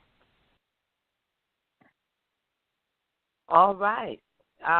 Is that the caller or is that Brother Owa? Who wanted to say something? Brother Mercy. Oh, Brother Mercy. Mercy me. Got turned up for a minute. I want to thank Sister Ashanti. She just dropped some stuff for y'all now. I want to thank you for coming and smoothing it on out because we got fired up for a minute. And yes, Brother Mercy, with no further ado, you may have the mic. And Brother Mercy, for the last few minutes, have learned in silence. He has not spoken. Now, it says in verse 34, what I like about what he says to Corinthians, Paul's language and spirit is a little different. He says, let your women keep silent. See, that word let, to allow. In other words, he's saying, allow your women to keep silent. So why would the women desire to keep silent during this time? Okay, I'm going to tell you why. Because preaching the gospel in those days got you killed. So therefore, him telling the women to keep silent was really for their own safety. A lot of people don't understand that. So it wasn't so much just shut up. No, if you preach the gospel, you're going to get put on the cross like the men. So see, in old times, the men fought the battle. The men went out to war. So if the women preached also like the men, they would have been crucified like the men. So this was only a protective measure. And going back to Timothy, where he says, I don't permit. Now, see, I like he used the word I. And the reason why he could say that is because he started the churches, okay? And he says that I am the apostle to the Gentiles. So he was speaking to the Gentile churches that he started. So that's another thing men don't understand. You only can speak to what you started. You can't speak to something you didn't start. So that's like me going to work telling my female boss to shut up. I can't do that. Because I didn't start that damn school. I'm sorry for the language. So therefore, you can't speak to something that you can't. And if my boss tells me to be quiet, either I'm a man, she signs my paycheck. So yes, I'm gonna be silent and learn in silence because I gotta pay my bills. So, and see, this is what men don't understand. Yeah, you can speak as long as you in charge, but when you're not in charge, you really can't speak. You know, and I think everybody understands that. Now, if everybody went to work and started running their mouth, we all be looking for jobs. So I say this to say, he says let, and then, okay, then the last part, he says, oh yeah, I love this. Let your women keep silent in the church, for they are not permitted to speak, but they are to be submissive, as the law also says. Because remember, there was a law against preaching the gospel. Then he says, if they want to learn something, let them ask their own husbands at home. I like that. Ask their husbands at home. Now, in the case of Eve, you know, she couldn't ask her husband at home because he was asleep. You remember the verse where it says the Lord put Adam to sleep? See, Adam was asleep, so she couldn't ask him any questions. So that's what's going on today. Women can't go ask their husband. Some wives can't go ask their husband at home because their husband at home sleep.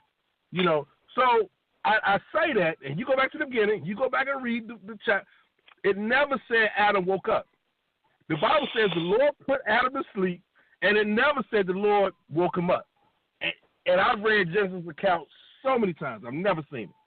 So I say that to say maybe Adam was asleep at the time the serpent was tempting the woman. Maybe that's what was going on. Maybe the reason why Adam wasn't involved because he was asleep. I mean, I think some men today are asleep. I really do. That's why you got the women out here running it, talking to the serpent. Because you know why? Because the men are asleep. So men got to wake up. So I say that to say, you know, that, and I like the lady, she brought up the thing about being the guard, and the thing about, you know, that's good because women do have a motherly principle. They have a motherly principle where they protect the family, and that's true. But we don't want our women out there fighting because, you know, it's not proper. It's not appropriate. It's appropriate for the man to do battle. So I say that to say, if the women is out there battling, that's because the men are asleep. So we don't want that. And that's what's going on. Eve was at battle with the serpent because Adam was asleep. Can I say something? And we don't want that. Can I say something? We don't want that. We want the men to be out the battle. Can I say something and I'll yield? Can I say something and I'll yield? Can I say something, Sister Emunah or Sal, and I'll yield my time for the rest of the time. I want to respond. Okay, if Brother Mercy, I finished up, Brother Mercy. Are you finished? All right, thank you so much, Brother Mercy. Our sister Ashanti says she wants to say something. Go ahead, the mic is yours. Context, first and foremost. Women are not out here in battle trying to fight. As their connecto is not about battle, it's not about fighting. And that's why I petition that please go back and study as their connecto what the role of the woman was to begin with. Second of all, 1 Corinthians chapter 14, let's look at context. See, a lot of people want to skip context. Verse 1 of chapter 14, it says, pursue love and earnestly seek the spiritual gifts, but rather that you prophesy, okay? For he who is speaking in a tongue does not speak to men but to Elohim, for no one understands, but in the spirit he speaks secrets. Context is, people were not getting edified because there were people speaking all over the place. People were speaking in tongues. They didn't have an interpreter. People weren't being edified. They weren't made clear or understanding things of the Most High Yahweh, okay? A lot of people like to skip over this verse, and then they want to go all the way over to verse 33. Let's go to verse 26. It says, what then is it, brothers? Whenever you come together, each one has a psalm, a teaching, a tongue, a revelation, and interpretation. Let all be done for upbuilding. We have to be edified, okay? If anyone speaks in a tongue, this is verse 27, if anyone speaks in a tongue, let there be 2 or 3 at the most, each in turn, and let one interpret. The father is a father of decency and in order, and Paul was trying to get things in order with this congregation, who everybody was speaking out of turn, everybody had a prophecy, men and women. There were people not interpreting, so people didn't understand what was being said, okay? When you don't understand what's being said, you're not being edified, you're not being built up, you're not getting a clear understanding of the Most High Yahweh's word, right? Verse 28. Verse 28. And if there is no interpreter, let him be silent in an assembly, and let him speak to himself and to Elohim. Why people want to skip over that verse, I don't know. They just want to start going to verse 33 of this chapter 14 in 1 Corinthians. Let's get some context. Also, women were speaking out of turn. If you look at ancient history and the synagogues and how they were set up, sat on one side, women sat on the other. A lot of women were asking silly questions across the way and interrupting service, okay? Yes, you don't need to interrupt service with silly questions. And you know what? I'll tell you like this. I've been saying for the past 4 months, because I've been asked silly questions of silly women, and I've been telling them to leave me alone with these silly questions. I know how some women are. They ask dumb questions, okay? So that's what this is about. The Father is the Father of decency and order, and Paul is trying to get this congregation back into order. Context. Let's just look at context, okay? Learn in silence. That means you can ask these silly questions with your husband at home, and I agree. Sometimes these silly questions don't need to be asked at all. I ain't even going to ask my man these silly questions. You know, that gets on his nerves. I ain't going to do nothing that get on his nerves, so I just want to yield on that one. I'm done. All right. Wow, thank you for that. That was the voice of Sister Ashanti as well as Brother Mercy, and thank the caller for calling in. Didn't know it was going to get turned up like this, but it's good. Let me check on Brother Styles, and I'm going to come to you, Sister Mayanah. I know you're over there. You know, you got some things on your mind. Let me check on Brother Styles. We're at the 9:30 mark. We want to make sure that the audience is being heard. Brother Styles, social media, email, pressing 1. What's going on with you, Brother Styles? Once again, we do have some callers standing by, and we do appreciate the people that's calling in.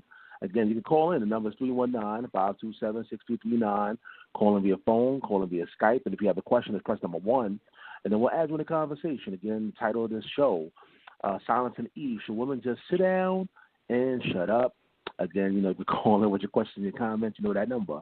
Once again, 319-527-6239. I also want to throw a couple things out there. I see some social media activity going on, and I want to throw a couple of y'all questions for those that are shy.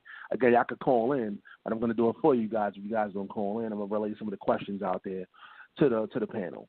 But let's go to the caller. Go to the 702-806. You're live in air.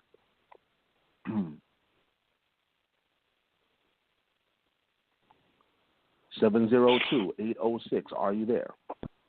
Oh, yeah. Hey, how you doing, Sal? Bishop Isaiah. How's it going, man? Hey, Bishop Isaiah, what's going on, man? How you feeling?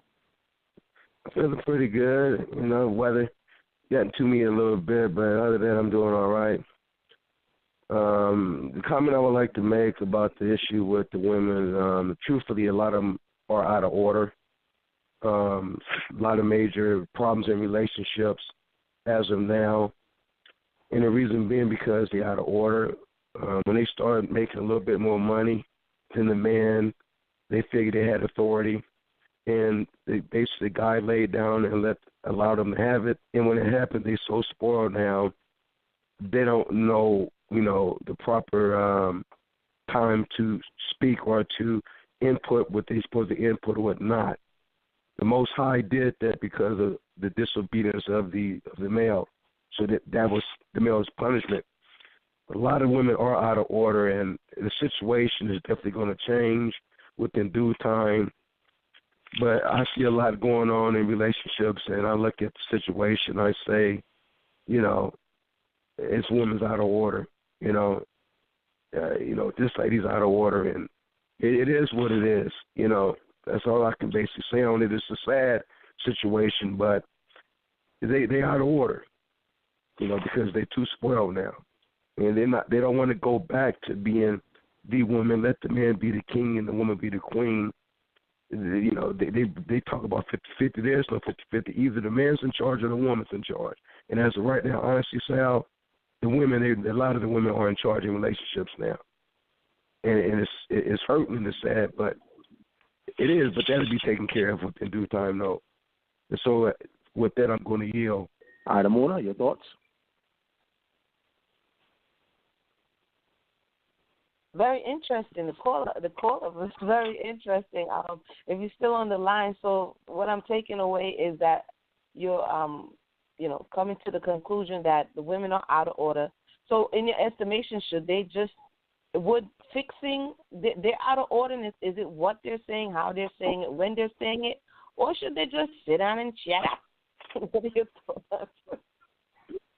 Would that put them back in order if they just sat down and said nothing? My response to that, sister, is that they lack a respect for the man. That's the problem. They lack respect for the man. There's nothing wrong with a woman speaking, but it's how you do it. But it's to the point that they making demands, and if it's not done their way, they're ready to leave. They're ready to, just act a fool, and there's really no need for that. But like I said, because of the disobedience of the man, the Most High purposely did that to chastise the man. But it said in Scripture that situation is going to be definitely corrected, because that's not the way it's supposed to be. The hierarchy, it has Yahweh, it has Yahweh Shah, it has men, and it has women. But as of now, the women is in the man's spot. So, if they speak within order, that's not a problem. But a lot of them, sisters, speaking out of order, and that's what causing a lot of problems in relationships, breaking up, kids not having a father. When mother have to do the raising, and without a male figure, that boy, especially if he's a boy, he's not going to be the same. He's not. That's my answer to you. Thank you for that. Thank you for the call. I just wanted to say something, and I'm going to give it back to Brother Styles to see. So what I heard in the second response is that although it came back to the woman being out of order, what I did hear the caller say is that the women are out of order because the men are out of order. And that lends to what Brother Mercy said earlier, that when the men are in order, then the women will be in order. And so oftentimes in this conversation across is that the focal point should be on the woman, when in reality her principle turns to be contentious when the man is on alignment to a certain degree with the Creator. And so I want to thank the caller for bringing that up as well, because, again, if the man is to lead, then, as Brother Mercy said earlier, then he's the one, when he gets in the position and the respect goes forward, then, as Sister Mayanah said earlier, it won't be you have to respect me. It's a respect that is going to come forward because of the position that he's playing before the Most High. So, again, this conversation is heating up. I'm going to take it back to Brother Sal, see if anybody else is on the phone line, and then we're going to hear from the panel once more. Brother Sal, anybody else on the phone, man?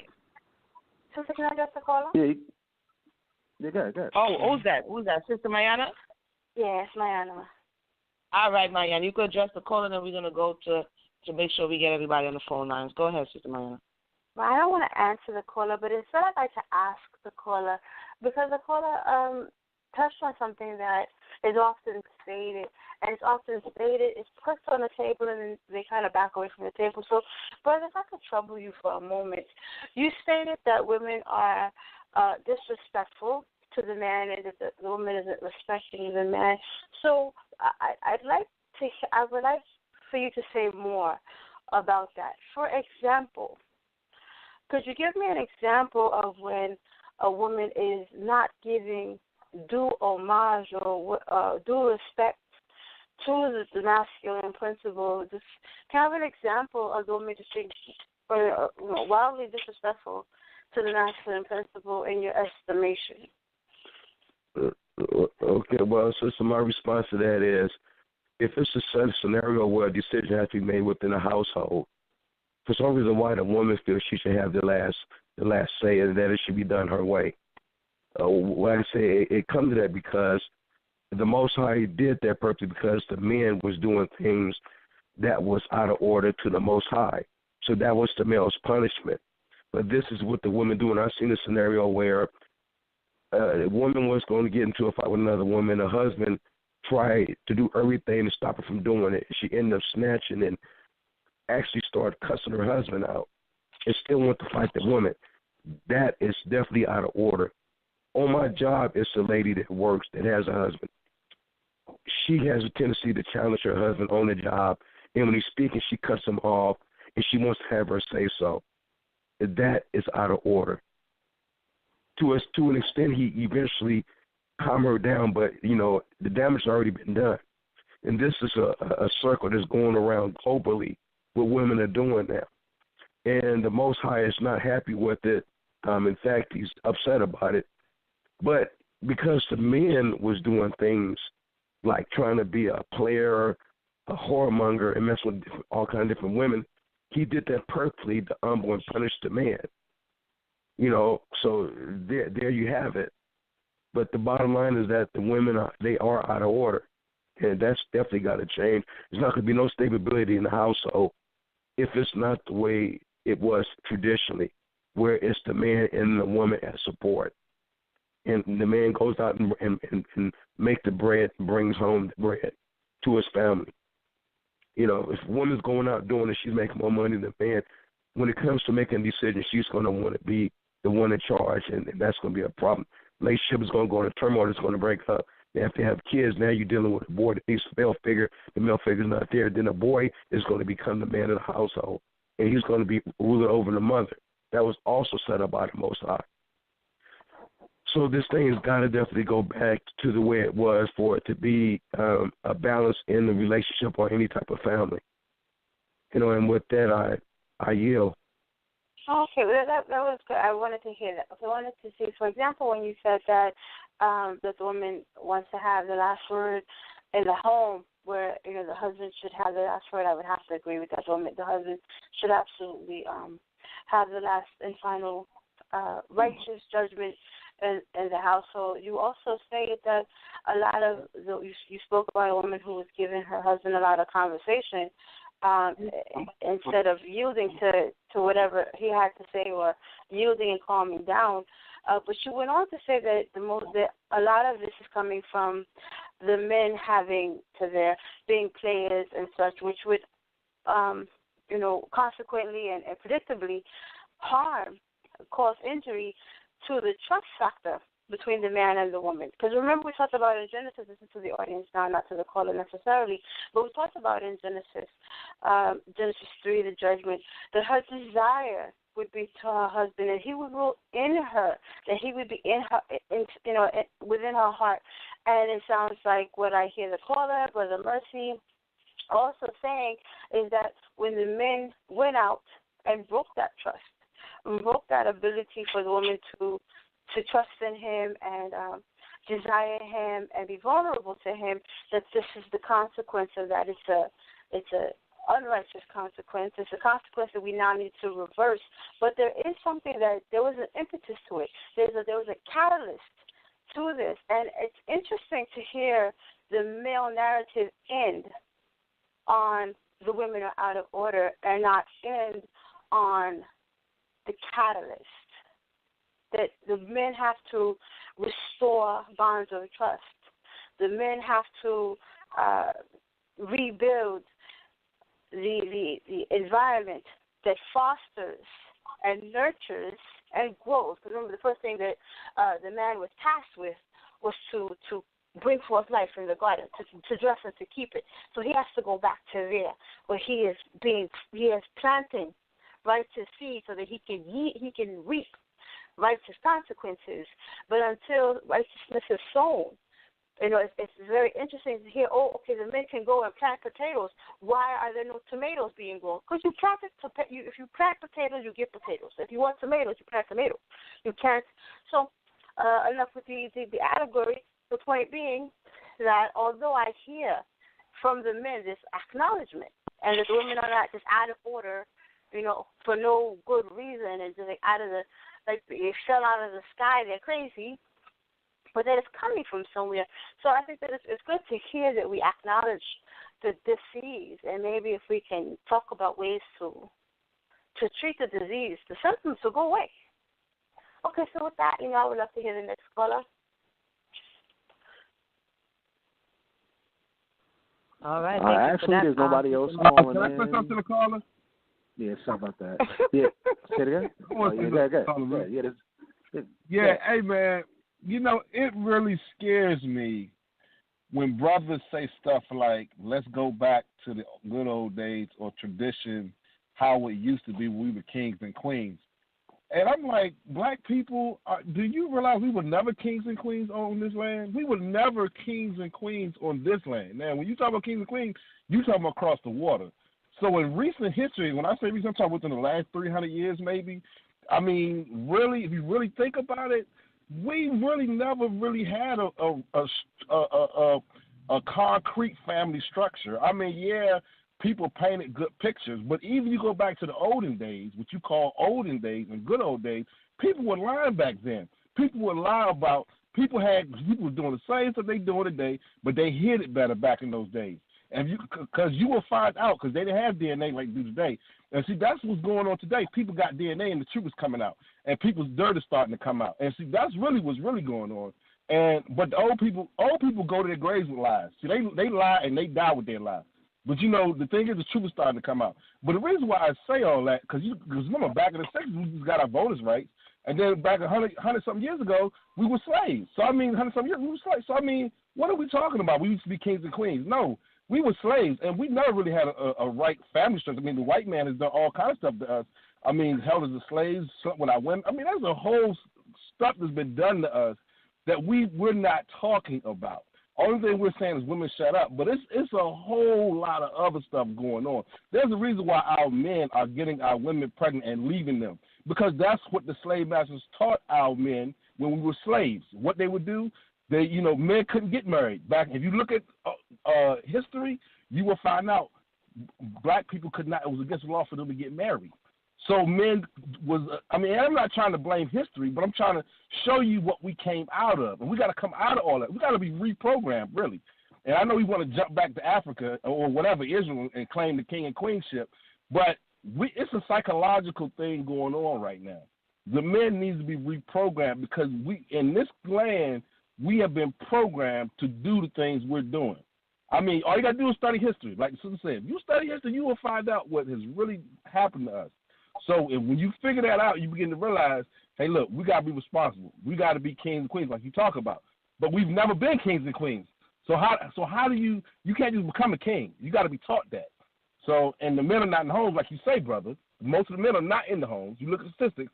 So who's teaching our young men to be kings? So it's not going to just happen just off osmosis. Our men has to be in the home to teach our young men to be king. And like you say, the women are contentious, so the men don't want to be in the home. I got all that. But what we got to do is we got to humble ourselves, brother, and understand that every king starts off as a servant. The scripture says that every king starts off as a servant. The king don't just start off as a king.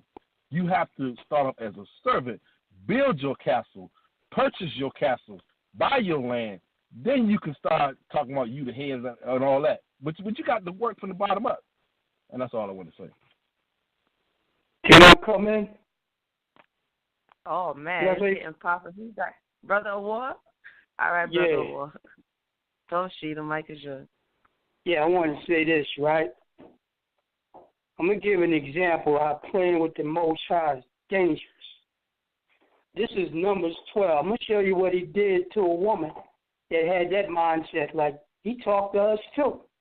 It says, and Miriam and Aaron spake against Moses because of the Ethiopian woman whom he had married, for he had married an Ethiopian woman. And they said, have the Lord indeed spoken only by Moses? Have he not spoken also by us? And the Lord heard it. Now, playing with the Lord is dangerous. Watch this. Now, the man Moses was very meek above all the men which were upon the face of the earth. Then it says, And the Lord spake suddenly unto Moses and unto Aaron and unto Miriam, come out ye there unto the tabernacle of the congregation. And they three came out. Then it says, and the Lord came down in the pillar of the cloud and stood in the door of the tabernacle and called Aaron and Miriam, and they both came forth. And he said, hear now my words. If there be a prophet among you, I, the Lord, will make myself known unto him. He spake them out in a vision, and will speak unto him in a vision, in a dream. My servant Moses is not so, who is faithful in all mine house. With him will I speak mouth to mouth, even apparently, and not in dark speeches. And the similitude of the Lord shall be withheld. Wherefore then were ye not afraid to speak against my servant Moses? Then it says, and the anger of the Lord was kindled against them, and he departed. And the cloud departed from off the tabernacle, and behold, Miriam became leprous, white as snow. And Aaron looked upon Miriam, and behold, she was leprous. And Aaron said unto Moses, at last, my Lord, I beseech thee, lay not the sin upon us, wherein we have done foolishly, and wherein we have sinned. Let her not be as one dead, of whom the flesh is half consumed when he cometh out of his mother's womb. So I read that to show you to play with the Most High. He have his people, he have men. That's why I asked that question. Is men superior? So she felt she had the voice to say what she had to say against Moses. It's dangerous. That's all I'm putting out. I pass the mic. Oh, I know, Brother War. Wait, hold on, Sister Mayanah. Come back, Brother War. We don't come against Selector. Hold on, Brother War now. So, in your estimation, the reason that Miriam got leprosy and not Aharon was because she was a woman? She spoke against prophets. She took initiative to feel like, look, she said it when you read it. Well, is he just speaking to Moses? He can speak to us too. No, but the question I'm asking, because in this situation, in the Moshe situation, we see other spaces like with Dathan and Abiram in the wilderness rallying rebels against Moshe. And then a similar thing happened to her. So I'm trying to say, based on the situation, as we're talking about women should not speak, in your estimation, was it because she's a woman, or was it because anyone who speaks against the servant of the Most High is going to be dealt with? That's my question. Is it because Miriam was a woman in your mind, or is it because she spoke against Moshe? I say it was because she was a woman. She got targeted. She took the brunt of it.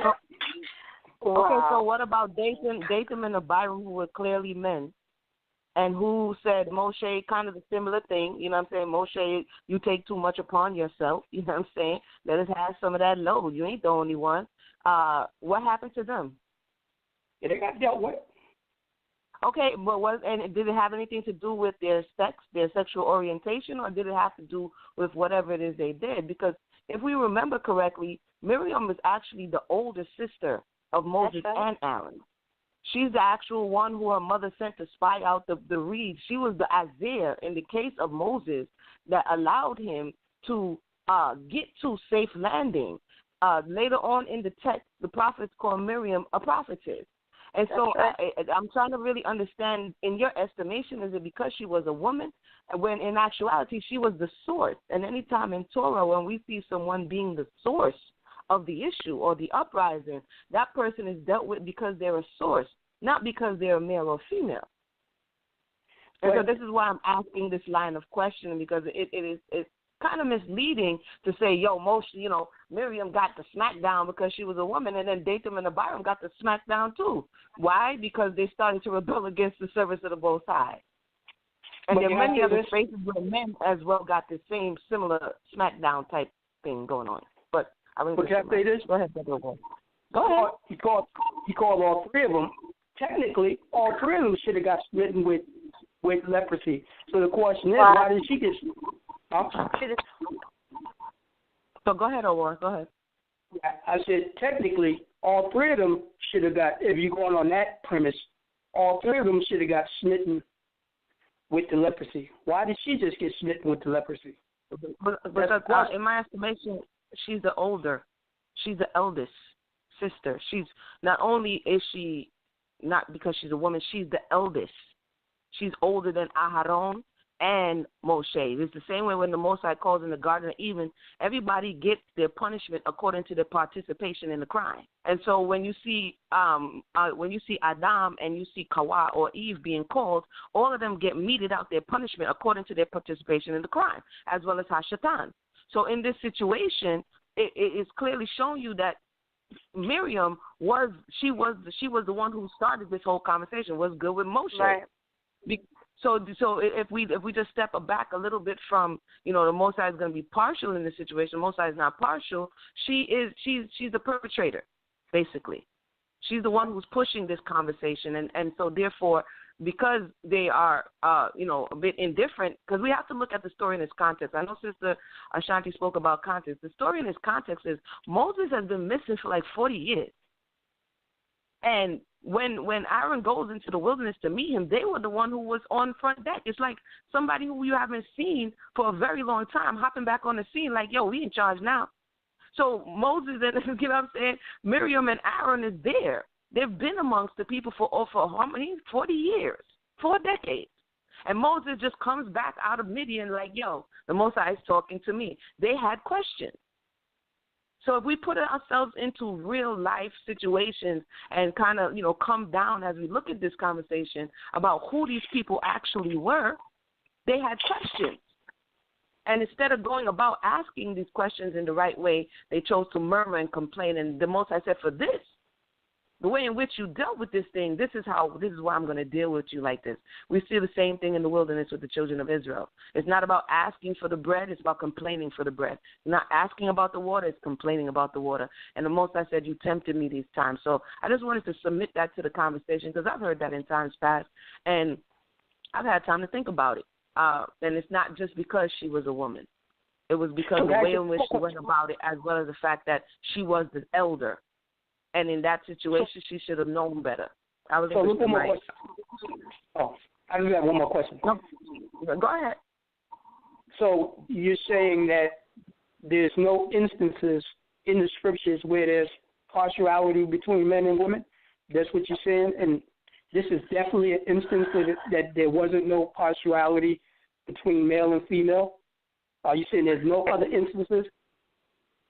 I would say that according to what it is that the Most High has given each masculine and feminine principle to do, we're held accountable in that space.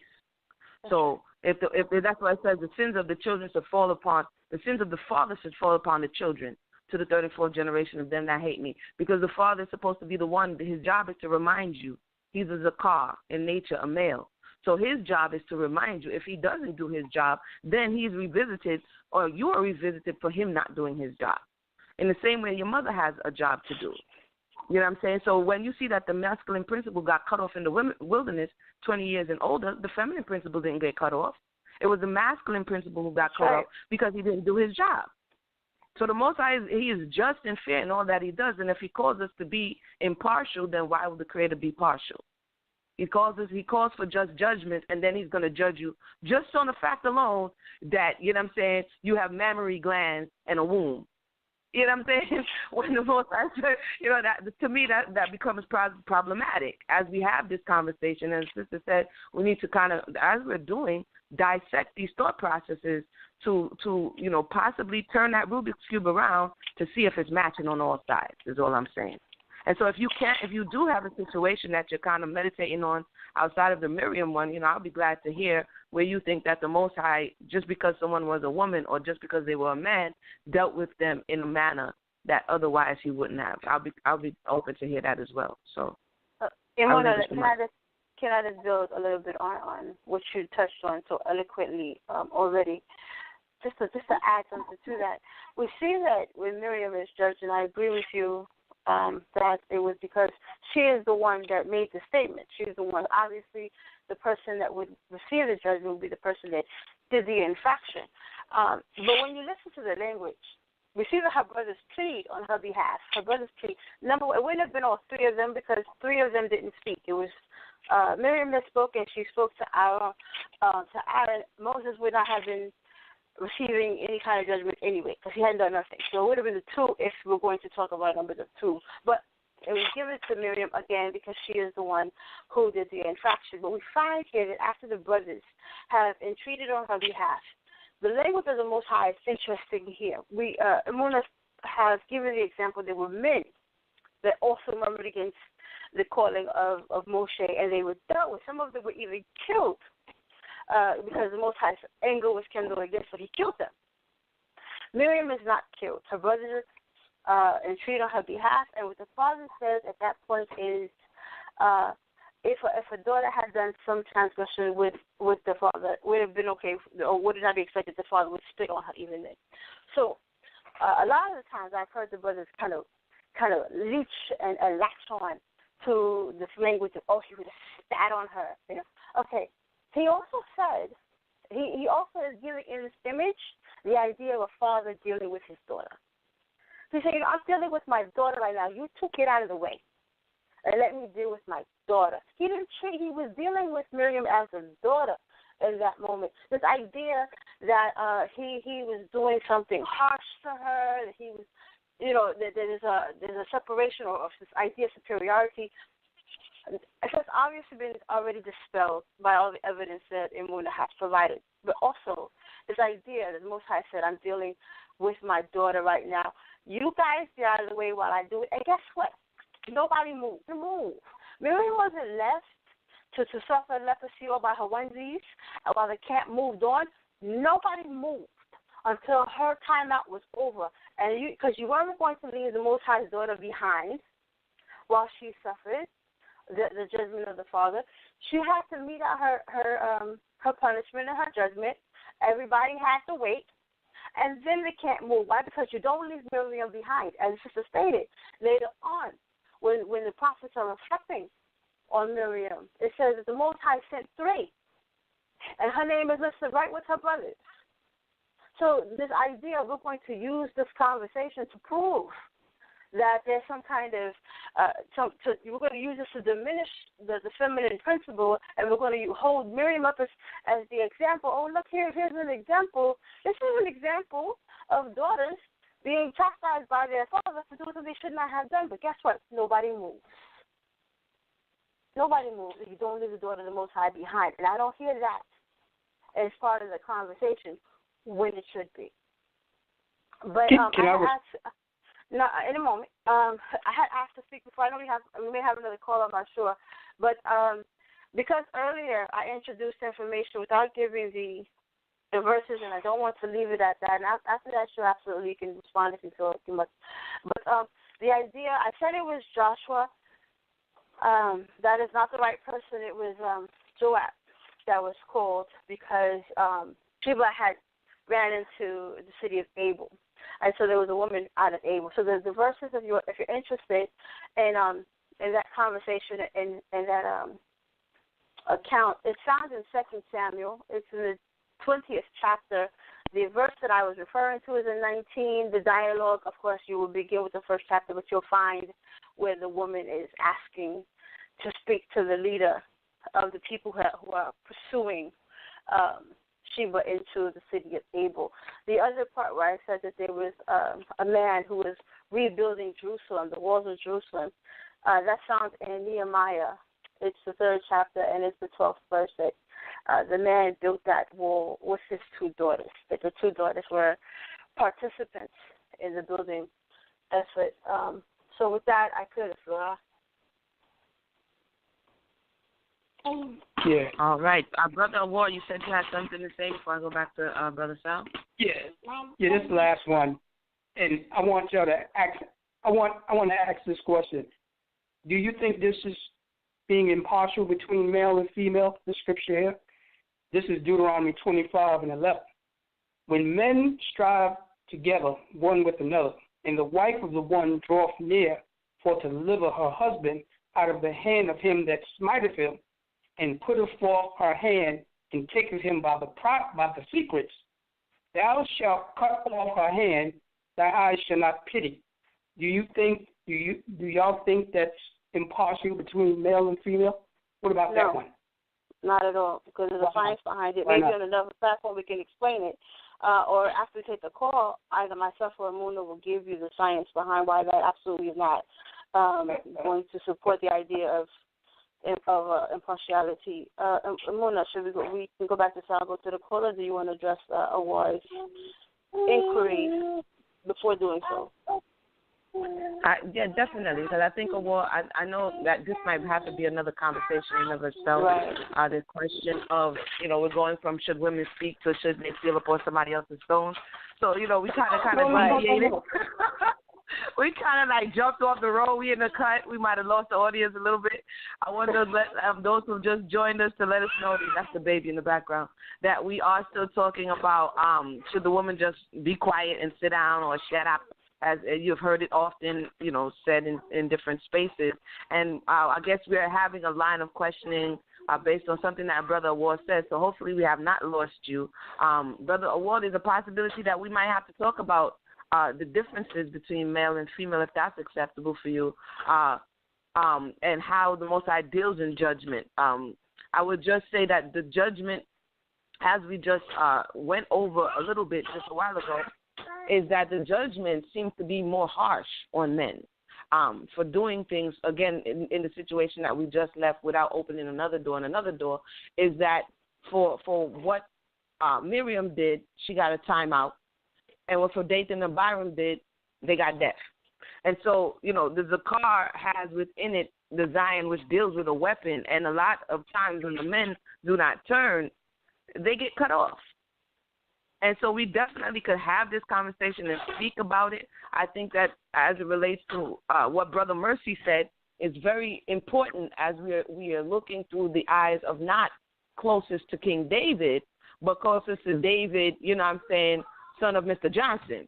You know what I mean? And so because the gap is so far, we're losing ourselves in the narrative. Like Brother Mercy said, it's more relatable to be the son of the planter in the West than it is to what we are speaking about. We're so far removed and we're trying to get our way back. And hopefully on our way back, we're not bringing all of this post-traumatic, epigenetic fallout with us. And so I know I didn't answer directly to it because I definitely see it's at the 10 o'clock hour, and I want to make sure that the questions that Sal had from the audience, as well as those who may be on the line, are answered on this topic. So, Brother, hopefully you'll accept that until next time that we can revisit this topic more extensively, because I see that there's a lot of questions to be asked. So, Brother Sal, just to make sure that we get any questions, and are you there? All right, once again, this is Debate Talk for You, the Relationship Challenge, episode 24. I know you guys definitely enjoying it. I'm seeing the responses on social media. Matter of fact, I'm going to read out one of the comments, but this is from, I'm going to pronounce it right, Aliza Yasharala. Yeah, there we go. Aliza Yasharala. She says, I'm a witness for the Christ. Nobody shuts me up. Nobody, okay? They didn't baptize me with the Holy Ghost and the mighty burning fire. So people are feeling like passionate out there about this topic. But once again, if you feel free to call in, people, that number again, 319-527-6239. When you call in, it's first number one, and I'll add you in. But I'm going to put a question out there that a lot of people I'm seeing are addressing on social media, and obviously, it's unfortunate that a lot of people don't even recall some of the great women that are in the scriptures. They don't even know them by name. So a lot of people overlook a lot of the women in the scriptures. But as far as 2016, is there a moment where? Well, I mean, there are obviously, but let us know some real situations where a woman should be silenced. Let us know some real-time situations where a woman should definitely be silenced. Let's go to Brother Mercy with that first.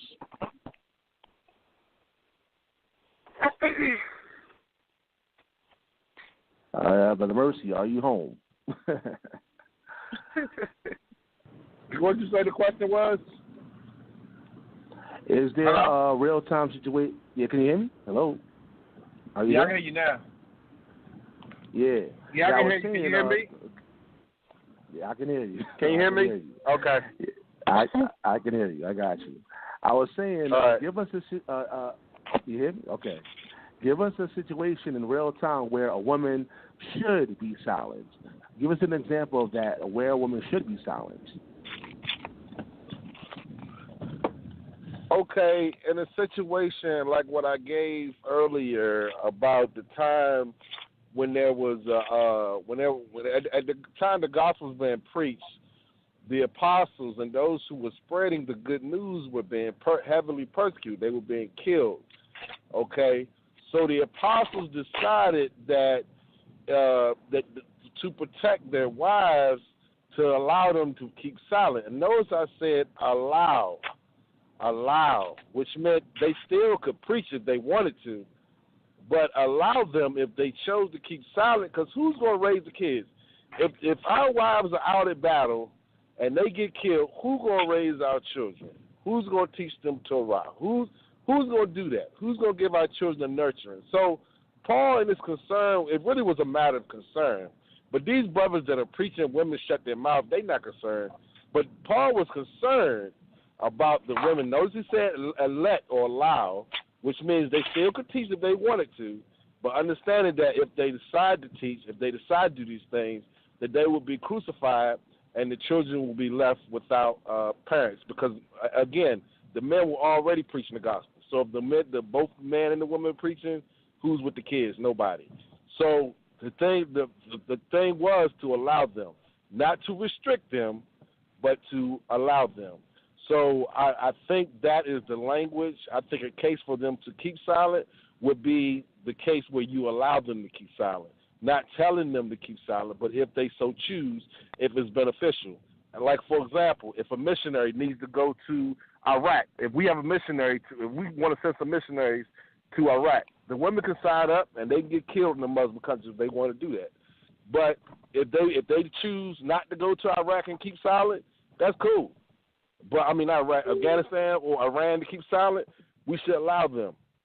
And if some men decide they don't want to be a missionary and go to Iran and get killed for preaching the gospel, then they should be allowed to keep silent as well. So in situations to preserve life, I think you should be allowed to keep silent. Let's go to Ashanti. I know it's been a while, Ashanti. Let's hear from you. What do you feel? Give us some real-time situations where a woman should be silenced. Real life situations where a woman should keep silence is when she's not speaking the true word of the Most High Yahweh. If she's teaching false doctrine, she should be quiet. If she's trying to belittle her husband or belittle her man, she should keep silent. When she's trying to go off and trying to show her independence, talking about, I don't need a man, I take care of mine, I do this for that, she should keep silent. When she has an opinion that's unrighteous and asks silly questions, she should keep silent. When she's out here proclaiming the word of the Most High Yahweh, being used as a vessel for the Most High Yahweh, trying to speak truth and clarity to people, then she should be allowed to speak, because that's Yahweh at the moment using her. So who are we to shut up Yahweh? Who are we to tell Yahweh who we can't use? But in real life situations, women not speaking righteously, they should shut up. I do want to go back to something real quick, Brother Sal, and this is just for the audience out there. If y'all believe in the book of Joshua, Joshua is mentioned in the book of Joshua chapter 10. It's also mentioned in 2 Samuel chapter 1. Go back and read Joshua chapter 68. You can see where Miriam prophesied, and you can see where Miriam prophesied to her father, and her father actually listened to her. So Joshua chapter 68, verses 1 through 3. And also the situation when Miriam got smitten with the leprosy, when Miriam and Aharon were talking against Moshe. It's a situation where there was lashon hara, or evil tongue, or evil speech going on. There was slander going on, okay? So we need to get context. We need to go back into history. We need to go back into some of these extra biblical books that we don't want to go into because we're biased. We'll pick up a lot of information on there, all right?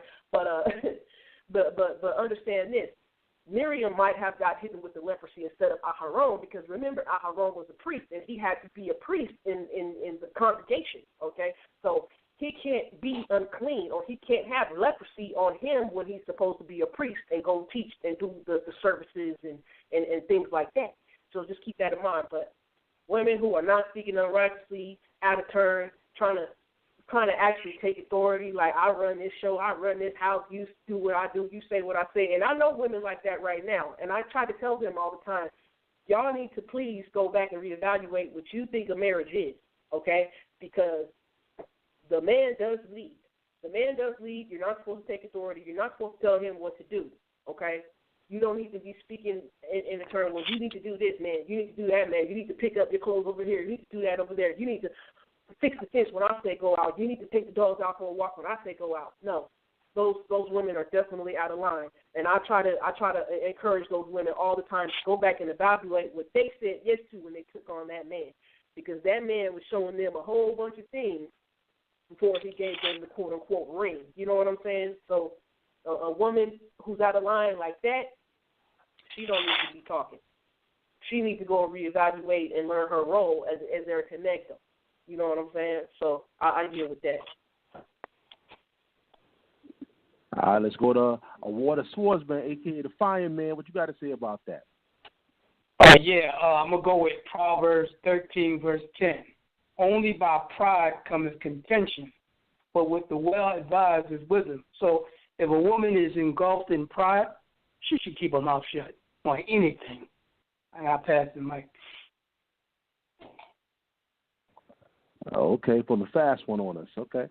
Let's go to Mayanah. Yeah, Mayanah.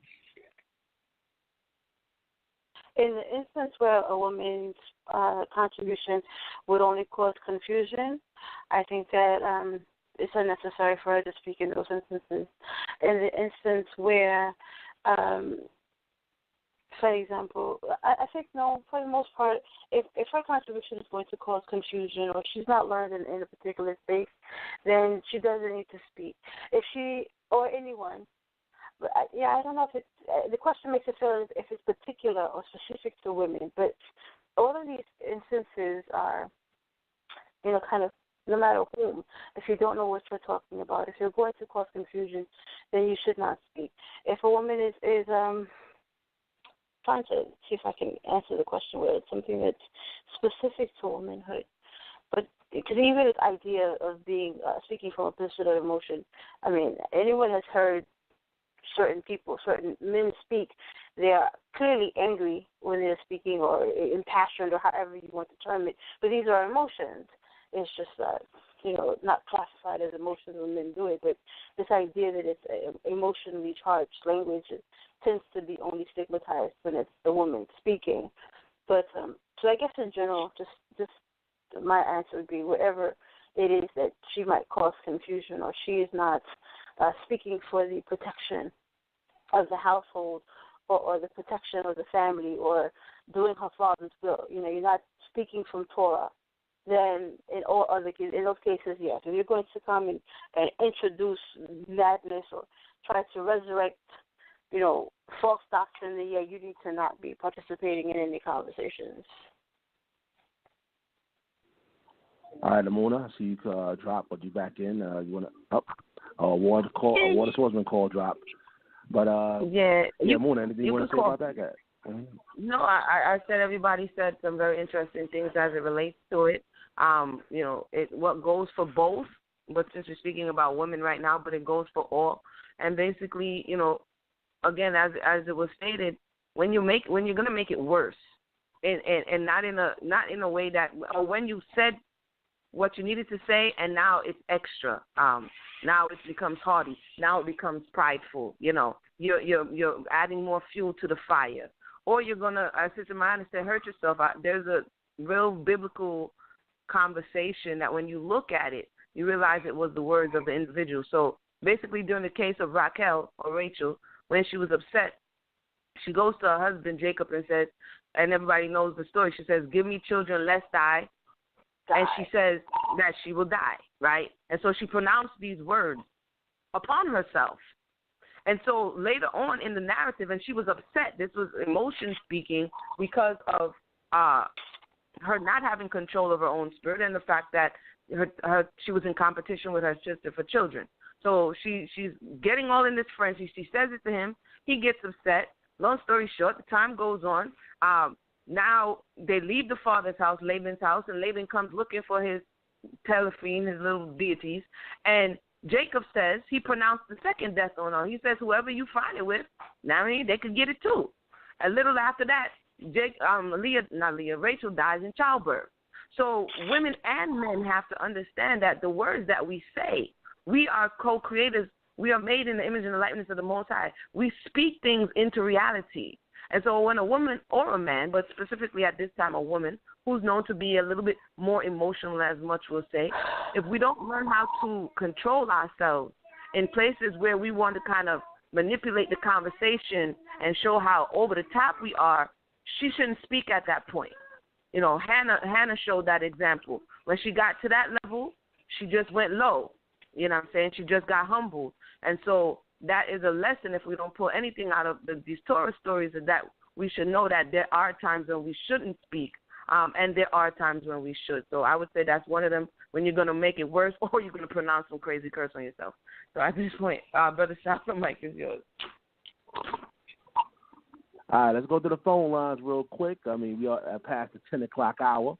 Let's get a few more of these calls. Let's go to 718-207. You're live in the air. Yeah. Oh, do me a favor. If you're on speakerphone, just lower your speakers. I hear that echo.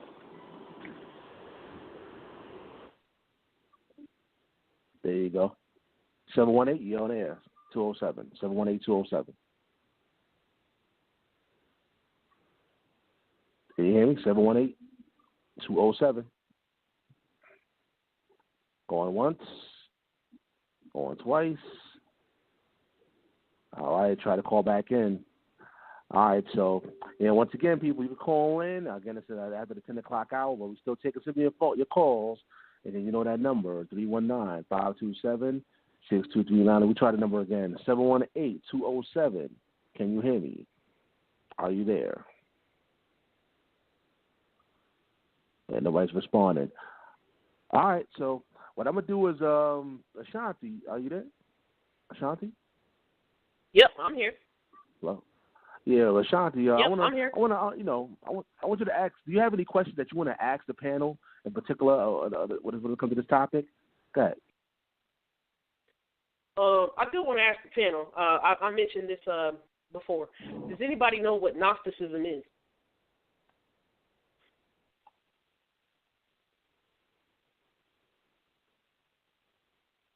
Anybody heard of Gnosticism, or anybody know what Gnosticism is? Sister Mayanah, will you like to speak to that question?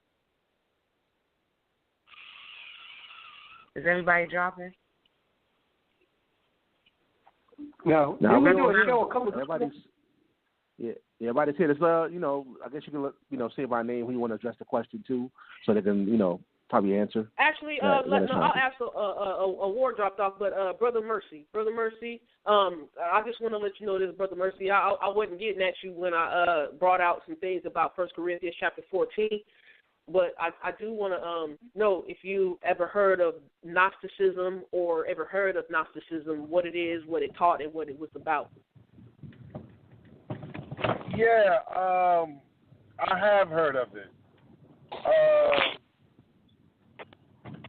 And the thing is, that movement, I don't agree with. The thing is, it's just basically people who don't, really accept Christ.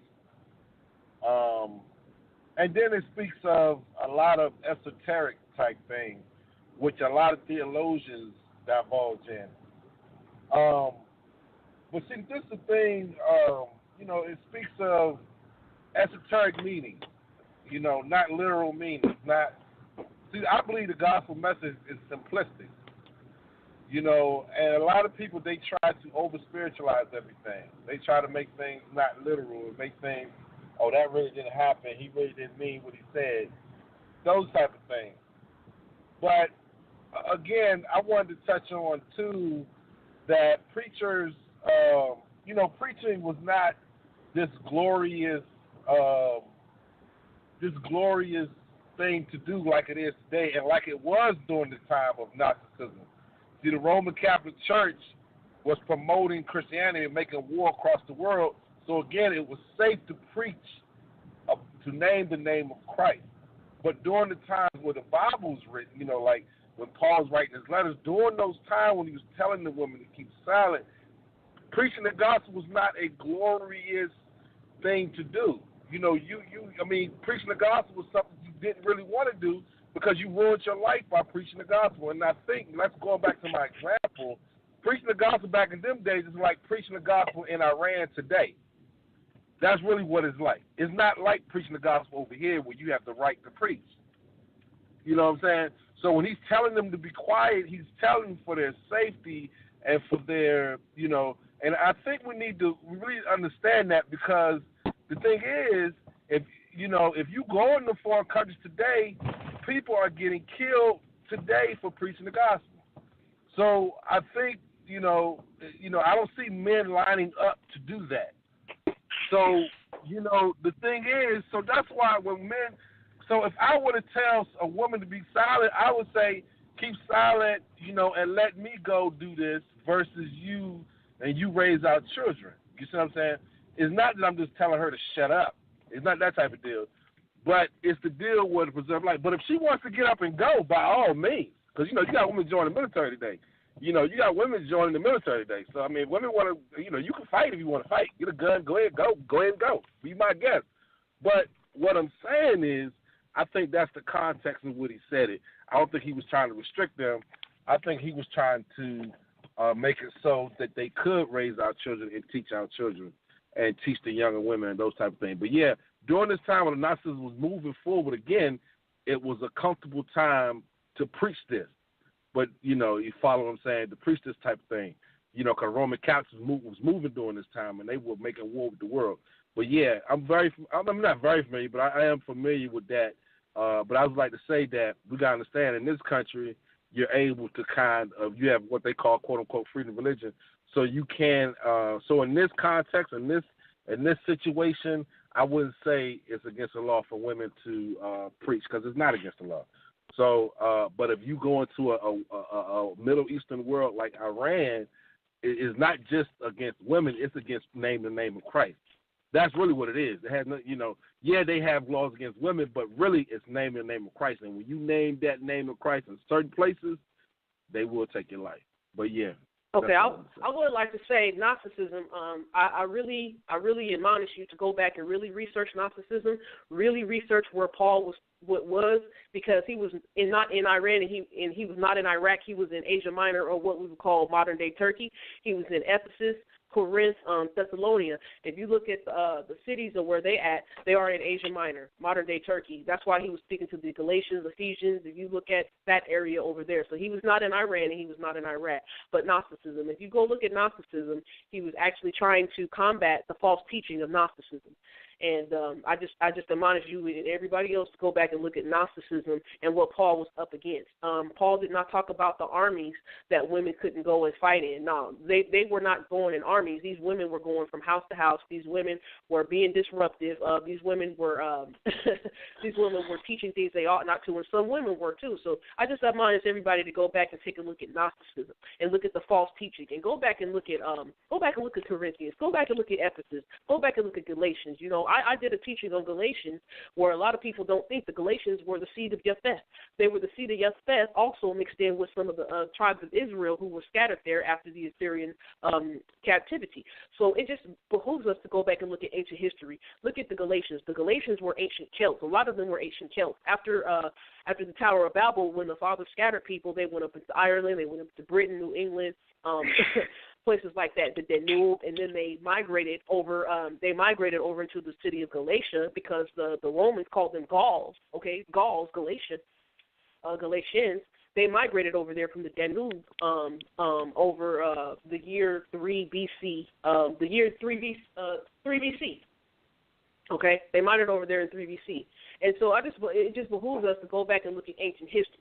I'm finding that there's a lack of ancient history. Once we learn ancient history, we'll learn what Paul meant when he talked to certain women. And I agree with you, Brother Mercy. There is no law that women can't expound on things such as the Torah, because if Deborah was going to be a judge at that time, of course she had to know the law. Okay, so.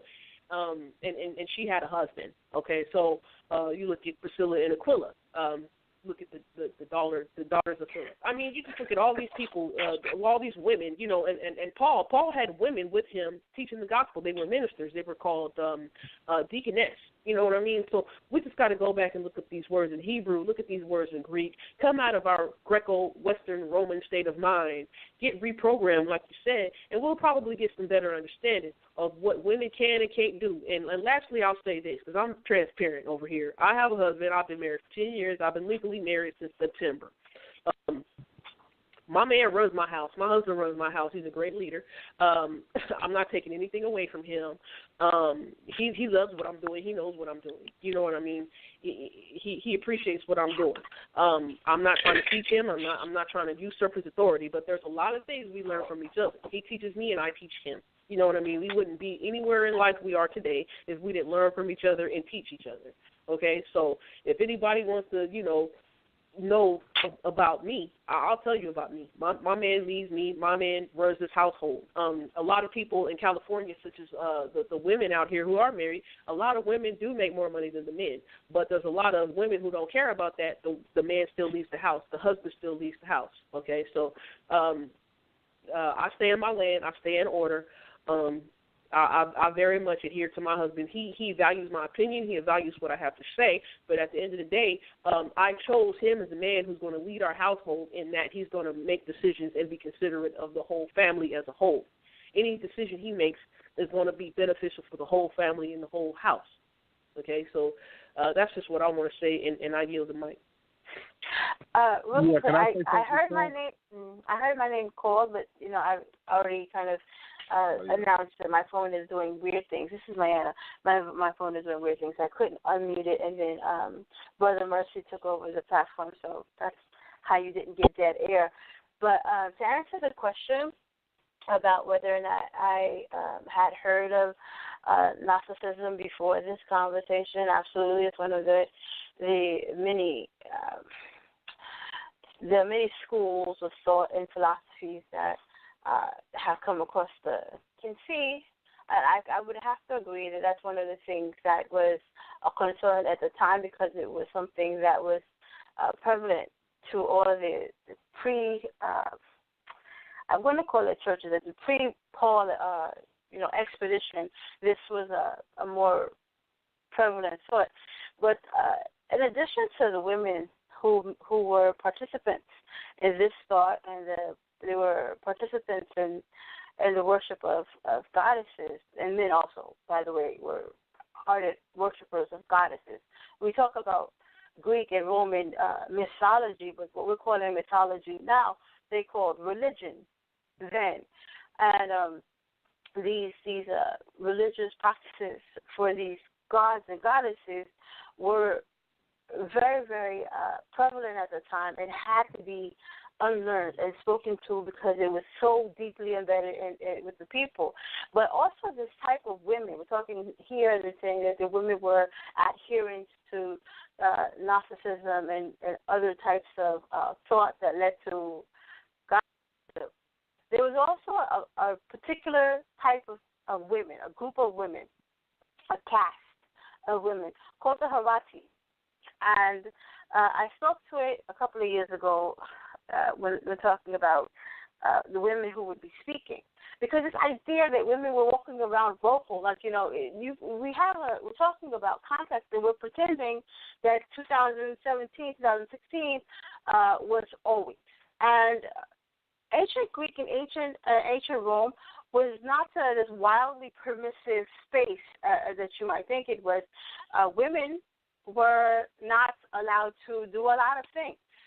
And at that time, this idea, all you guys are going back to the Stone Age. This is the age they're talking about. This is the age where women were not particularly valued. I mean, like the white women didn't come out of nowhere in the 60s and the 50s and the 40s saying, you people hate us. They have this long history. This idea of being against your woman is a European idea. So this idea with women weren't speaking, had particular spaces in the home where were exiled into domestic spaces, right here. And because of that, there was another caste called the Harati. What the Harati were this group of women who were highly educated. They would be sort of, I guess, something you might be more familiar with is like the geisha class, or the geisha. In Korea, it would be the geisha. In Japan, it's the geishas. And what they were highly skilled in arts, highly skilled in politics, they were entertainers and dancers. They hang out, they kept the company of men, and men paid for their company. And so these are the women that would have been having influence in these mixed spaces, because your average housewife in 230 AD, CE, after CE is the Common Era, was not running around in this mixed company, and the men were allowing married women to just kind of sit and chill with you. That's not what was going on in 30 CE. So that imagination that it's the same as yesterday, it really isn't. So there's a particular type of woman that kept company in these symposiums. They were called symposiums.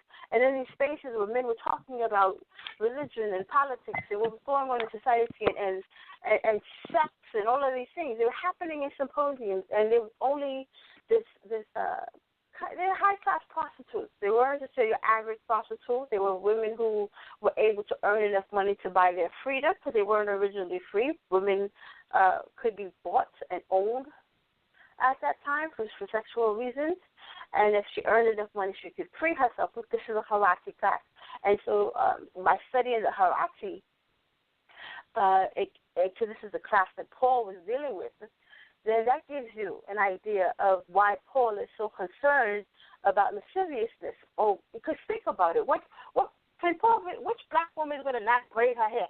You can't flash her hair with braids and curls. Come on, when you read the 31st proverb, she's decked out. So there's no idea that women can't have, adornments. But the Harati, with the pearls and the braids and the elaborate blah, blah, blah, was all connected to the sex trade. And they were also participants as temple prostitutes, the Harati.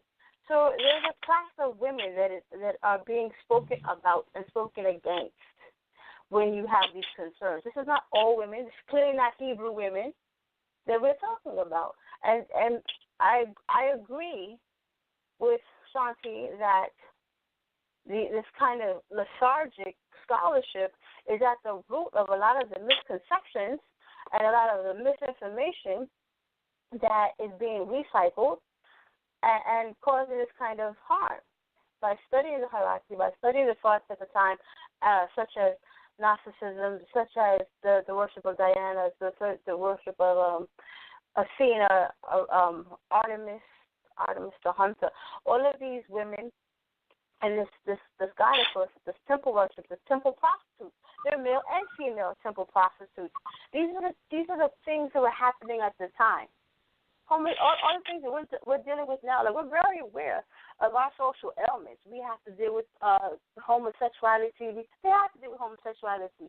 Everything that we have to deal with, they're dealing with in their time and space, and we have to be considerate of contexts, which is why I'm a huge fan of Ashanti right now for bringing out the fact that there are contexts, there are thoughts of the time. Paul spends all kinds of time quoting the philosophers of the day. Everything he says is like, thus saith the Most High. He's quoting Plato. He's not quoting Jeremiah. Some of that is just he's quoting the people around. He's quoting popular poets, popular philosophers. Why? Because he's talking to the people and trying to get them to relate. So while we want to call everything scripture, and again, big fan of Ashanti right now for calling them correspondence. There's scripture and there's lexis, and we need to put things in context. And this word context is going to annoy a lot of people, but, we're talking about solutions here, and beginning with context, it kind of goes in the solution column.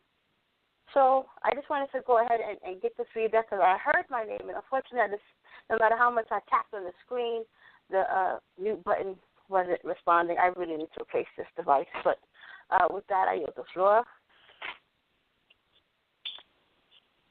Yeah, can I say something real quick? Hello? Yeah, we got Brother Mercy going in the front. Yeah, I was going to say. We actually had a caller. We actually have a caller to respond to after this. But guys, you can say your thing real quick, and then we're going to get the caller after that. Mm-hmm. Okay, I was going to say I want to clear some things up. I know Paul was never in Iran. I'm very aware of that. I wanted to clear that up. My point, what I read was to go to 1 Corinthians chapter 2, verse 2. And I only use Iran because I'm trying to help you understand the context of what Paul was dealing with. And this is what people don't talk about when they're preaching and teaching. 1 Corinthians chapter 2, verse 2. This is what people do not discuss. They avoid this. Gnosticism existed back in those days, and Gnosticism exists today. Okay? So that's not nothing new. We've been doing that for a long time. But however, 1 Corinthians chapter 2, verse 2, you hear very few people talk about. He says, "For I resolved to know nothing while I was with you except Jesus Christ and him crucified." Why is that important? Because it's that Roman crucifixion that will shut you up. And see, that's what people don't understand. When people start hanging people for preaching the gospel, you're not going to be lining up to do it. And that's what people not understanding. And, people can talk about this, that, and the other. Women keep silent. Men could get a gift and all this. But the thing is, preaching the gospel is not something desirable. And I keep going back to that. People desire to be a preacher today. But you want to know why? Because you see preachers of L.A., you see preachers of Detroit, you see preachers living in big houses. I'm not saying that's everybody's dream, but preachers are glorified in this world. Preachers were not glorified during the biblical times.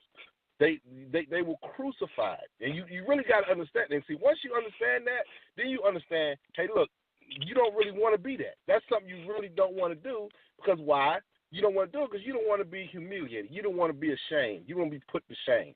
Now, if they put you on a cross, you will find very few people preaching the gospel. What happened to the 12 disciples when it came time for them to die for Christ? What happened? They scattered, right? Most of them scattered, right? They all scattered. See, that's what I'm trying to say. They scattered. The apostles, the great apostles, they scattered. So when it comes time for you to start shedding blood, when it comes time for you to be placed on the altar, when it comes time for you to be put on the Roman cross and be crucified, when it comes time for that, you're going to find very few people signing up for it, and that includes men. But I use the army example to make the point, not that Paul was starting the army. That wasn't my point.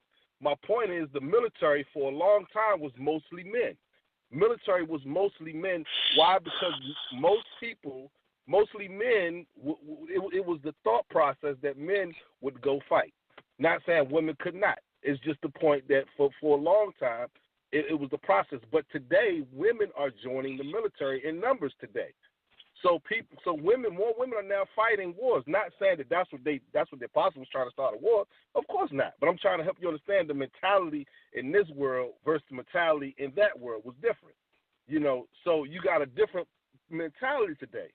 You got, women, of course, are doing more things, and it's understandable because the climate is different. The climate is much different over here than it is over there but see, like Israel.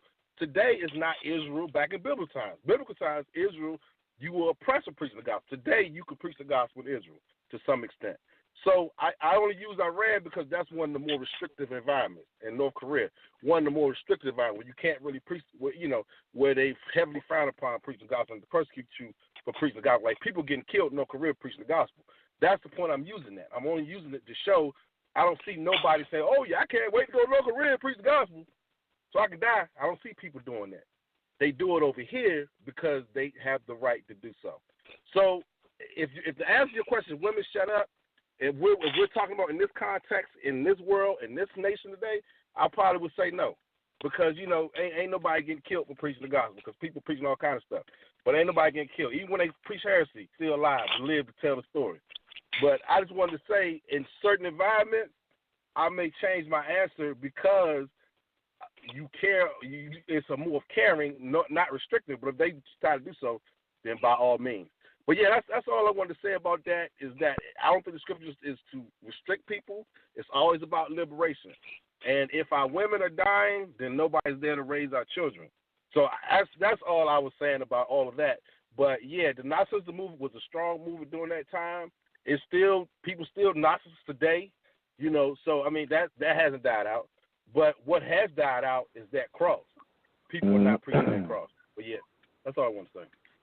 Sal, I'd like to respond to that. Yes. If I may. I'd like to read 2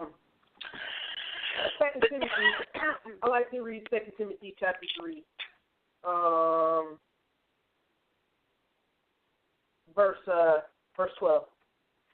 It says, and indeed, all those wishing to live reverently in Messiah Yeshua, those who believe he already came the first time, right, shall be persecuted. Let me read that again. And indeed, all those wishing to live reverently in Messiah Yeshua shall be persecuted. Also, let me read a couple of things from the Messiah here. Messiah said in Matthew chapter 10, verse 21, and brother shall deliver up brother to death, and a father his child, and children shall rise up against parents, and shall put them to death. That's Micah chapter 7, verse 6. And you shall be hated by all for my sake. And you shall be hated by all for my name's sake. But he who shall have endured to the end shall be saved. He is a pronoun in there. It could mean man or a woman in that sense. I want to read something else also. Matthew 10, chapter 38. And he who does not take up his stake and follow after me is not worthy of me. He who has found his life shall lose it, and he that has lost his life for my sake shall find it. I'm going to read Luke chapter 9 also that corresponds with that. Verse 23 of Luke chapter 9. And he said to them all, if anyone wishes to come after me, let him deny himself and take up his stake or cross daily and follow me. For whoever wishes to save his life shall lose it, but whoever loses his life for my sake shall save it. Okay? Now, I said all of those verses and passages to say this. You know what? In this walk, this is not an easy walk. We are going to be persecuted for our faith.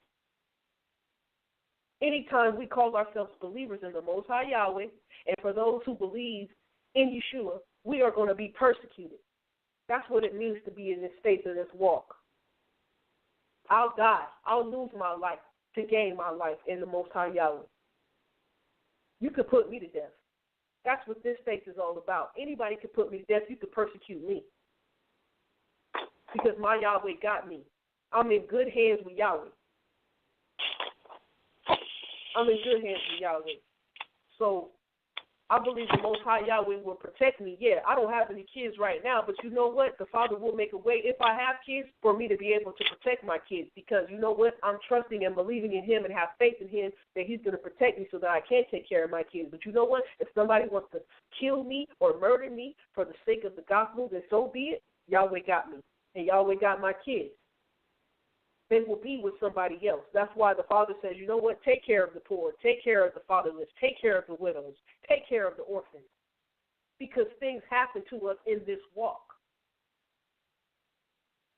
That's what I want to say here. Let us remember that. We have to take up our daily. In Romans chapter 1, Paul said, I am not ashamed of the gospel of Messiah Yeshua. I am not ashamed of the gospel of Jesus Christ. I'm not ashamed to go out here and put my life out on the line because I believe in this word. That's what I want to say. For anybody, man or woman, who comes into this walk, this is not an easy walk. You are going to be persecuted. You are going to be delivered up. But you know what? Yahweh got us. And if Yahweh got us, who can be against us? I yield. All right, we have like about 15 minutes on the air. I think we have time for one more caller. Let's get this caller in, 404-493. You're live in air. Shalom to everyone. I am a first-time caller and a first-time listener, and I am just like, I can't even explain. Y'all are off the chain with bringing this truth. Learned some stuff, and I observed and listened to some things, and you know, y'all brought out some very heavy things, but what we really want to, we forget that when he did say he created male and female in his image, there was no distinguish of separation. They are one. Everyone is one when we're walking in the Spirit. I believe the sister said it in the beginning, when we're walking together, it is no distinguish there, but there is an order. The Most High has things in order. And I do agree that I think that Satan has really took us off course here, and we do have women that are in power and in control, and they're up over the pulpits, and I disagree with that. We should not be in that situation. But again, if my husband, and I'm not married, but if I was married and my husband was a leader in a teaching situation, and the Most High prompted on his heart to allow me to present the gift that the Most High has imparted into me, then my thing is, who are we to judge another man's servant, which we are all the servants of the Most High? Now, we forget about, there was Hannah who went into the temple. We're talking about during the time when Zechariah and all them, there was a woman, she was a prophetess. There are many prophetesses in the Old Testament. We just have not tapped into it. And I don't think it should be issue about woman being silent or man being silent. I believe that there are many gifts that's in operation with the Most High, and there is gifts without repentance. Many are called, few are chosen. And therefore, we need to understand, before we were even formed in our mother's womb, he already knew us. He already ordained each and every one of us in our destiny to do his work that he has called us to do. But I'm going to tell you, I can't even touch none of this stuff really that y'all dealt with. I am really fed tonight, and I just wanted to just say thank you for bringing out the truth. Everyone brought something to the table, and it was good. And, that's all I have to say to that. I'm yielding. But I wanted to ask the question that's off the subject. This is to the brothers, because I have a brother that wanted to, he has a question about this. This is totally off the subject. I can't deal with this area because I'm not skilled in that area. But about a man shaving his head, is it biblical? Is it more Old Testament? Is it New Testament? Could you help me out so the brother can get the information? I think the brother is on the line, though. If someone can help out, the brothers. Yeah, Ahwar Da Swordsman, you on. Got a war. Right. Yeah, there's a law from ancient times. Man not supposed to wear baldness. I forget where it's at off the top of my head. But then, you're not supposed to wear your hair like a woman either. But some men do it, you know what I'm saying? I mean, that's on you, but, me personally, I don't shave. I don't get no bald heads or cut my beard or none of that. I don't do none of that stuff. I've done it. Some men have to do it for jobs. Some jobs, they require you to shave, and that's where the grace come in. You can balance it out, but if it's up to you and you're free, if you have that liberty, I wouldn't, grow your beard and don't cut your hair and wear a bald head. That's just, I get that from the scriptures. All right, Brother Mercy. Yeah, men did shave their heads, for shame. I mean, that happened with the, I think Paul did it one time for a ritual. But just like the Buddhist monks, they would shave their heads. They do that today. They shave their heads when they're no longer in shame, when they're no longer a part of society and they're part of the temple. They're totally committed to the temple. So, I mean, it depends on how you look at it, So I think that shaving is for shame, but it is also ritualistic for religious purpose in the sense that you're no longer. It's like a separation. It's like a separation to a certain extent, but it is a point of shame. But however, Paul did do it. He shaved his head when he wanted to prove that he wasn't teaching against circumcision, teaching against the law. He did that in shame, but to prove his faithfulness to Torah. So I think it depends on your motive for doing it. If you just want to shave your head for bald, just to be bald, people do that for style today. So I mean, I don't think that's scriptural. But at the same time, I'm not a judge either. But at the same time, I would say it depends. I think it depends on your motive. Why does he want to shave it? Does he want just so he can look cool? Because some people think shave head look cool. So some people want to look like Kojak. I don't know. But that's just it's a stylistic today. It has no meaning attached to it. So in biblical times, it had a meaning. People did it for reasons and for purposes. That's all I want to say. Let's go to Emunah.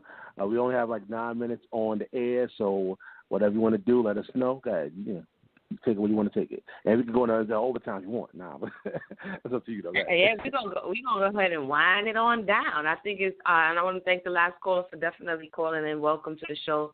Welcome to the Relationship Challenge Debate Talk for you. You already know. I think that it's been a very spirited, full conversation. Hopefully those who are listening and who will listen will consider some of these thought processes. I noticed, though, I'll be remiss if I didn't say, I noticed that a lot of the, I want to say not necessarily confusion, but a lot of the question comes from a lot of the New Testament scriptures as it relates to the woman's role in the conversation. I don't see much of that or much, well, tonight anyway, of the conversation except for the allusion to the Genesis scripture that really speaks to that. And I in my observation, as it related to the temple, it wasn't a confusion as to whose job it was to do what, as it relates to the temple. But this new thought process, like I said to Brother Ahwar earlier, of the church or the synagogue or the space that people operate in outside of the temple, we have two different dynamics where in the temple it wasn't really a sit-down church kind of thing. You came to the temple, the door of the tender meeting, you came, you gave your thing, and then you went about your business. And this place, in the church setting, it becomes kind of like a different meeting place, which birthed a whole new set of questions that Torah necessarily doesn't speak to. And I think that's just interesting to observe as I heard the conversation over tonight. It was just like, okay, I see where now, people will try to decipher between yay, nay, and all of these other things. But again, I want to say that, yeah, it was a good conversation in closing. I guess we could get some short closing remarks, I think Brother Sal extended the time, so we touched an 11 o'clock hour. So thank you, Brother Sal, for that. But we could get some short closing remarks as to whether or not we learned anything tonight. Will we look at it differently? Does it only mean teaching? Should she not speaking teaching? What if she's more edified? Does that emasculate the man? I know we didn't touch on that tonight, but is the frustration or the resentment oftentimes that men feel that someone is in their space and so therefore it's emasculating? We'll go ahead and wind it on down in this space. Let me go to Brother Ahwar first. Your closing thoughts on the conversation. I know you gave us the one-liner earlier. I'd like to hear what you have to say, Brother Ahwar. The mic is yours. Right. And my thing is this, right? The reason why I stand on that and not leveling the playing field as far as the authority, and I asked that question earlier, is men superior? Because that's why the earth is in a vibration where women are stepping up, playing parts of trying to be men. And that's why it's getting crazy. Women are acting like men and kicking up and stepping to the plate to be men, and men are being women. That's why this earth is out of whack, because nobody respects the ordinance that the Most High put down from the gate. And I'm going to read this and I'm going to pass it. This is Genesis 3, verse 22. And I never have nobody answer this for me. I bring this out when I teach. It says, and the Lord power said, behold, the man is become as one of us to know good and evil.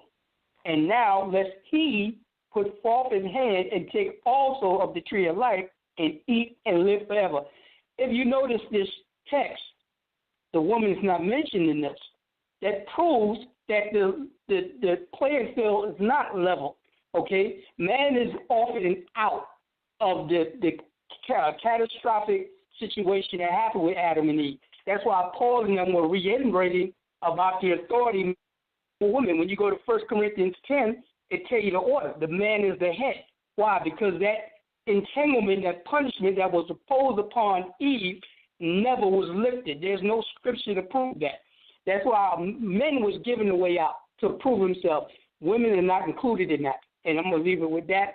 It was a good debate. I mean, it was a good reasoning session. Now, Brother Ahwar. Wait, how you going to bombshell the joint? Blam! Brother Sal, we got some, crackling noises or something. He's over here yeah, hold that. Come on now, Brother Ahwar.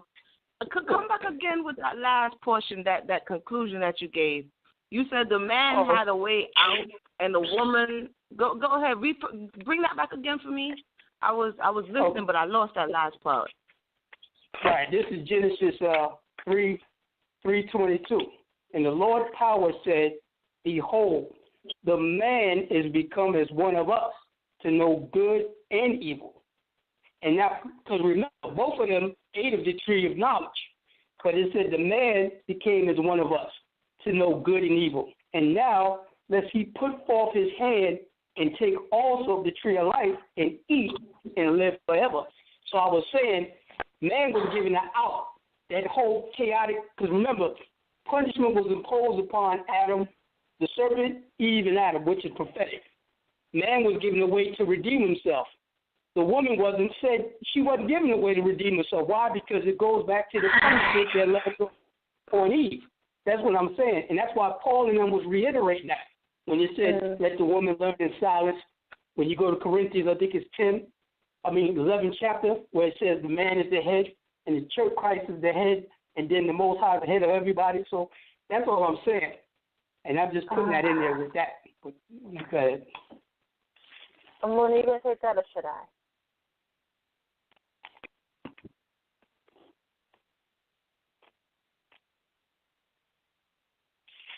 Yeah, thank you.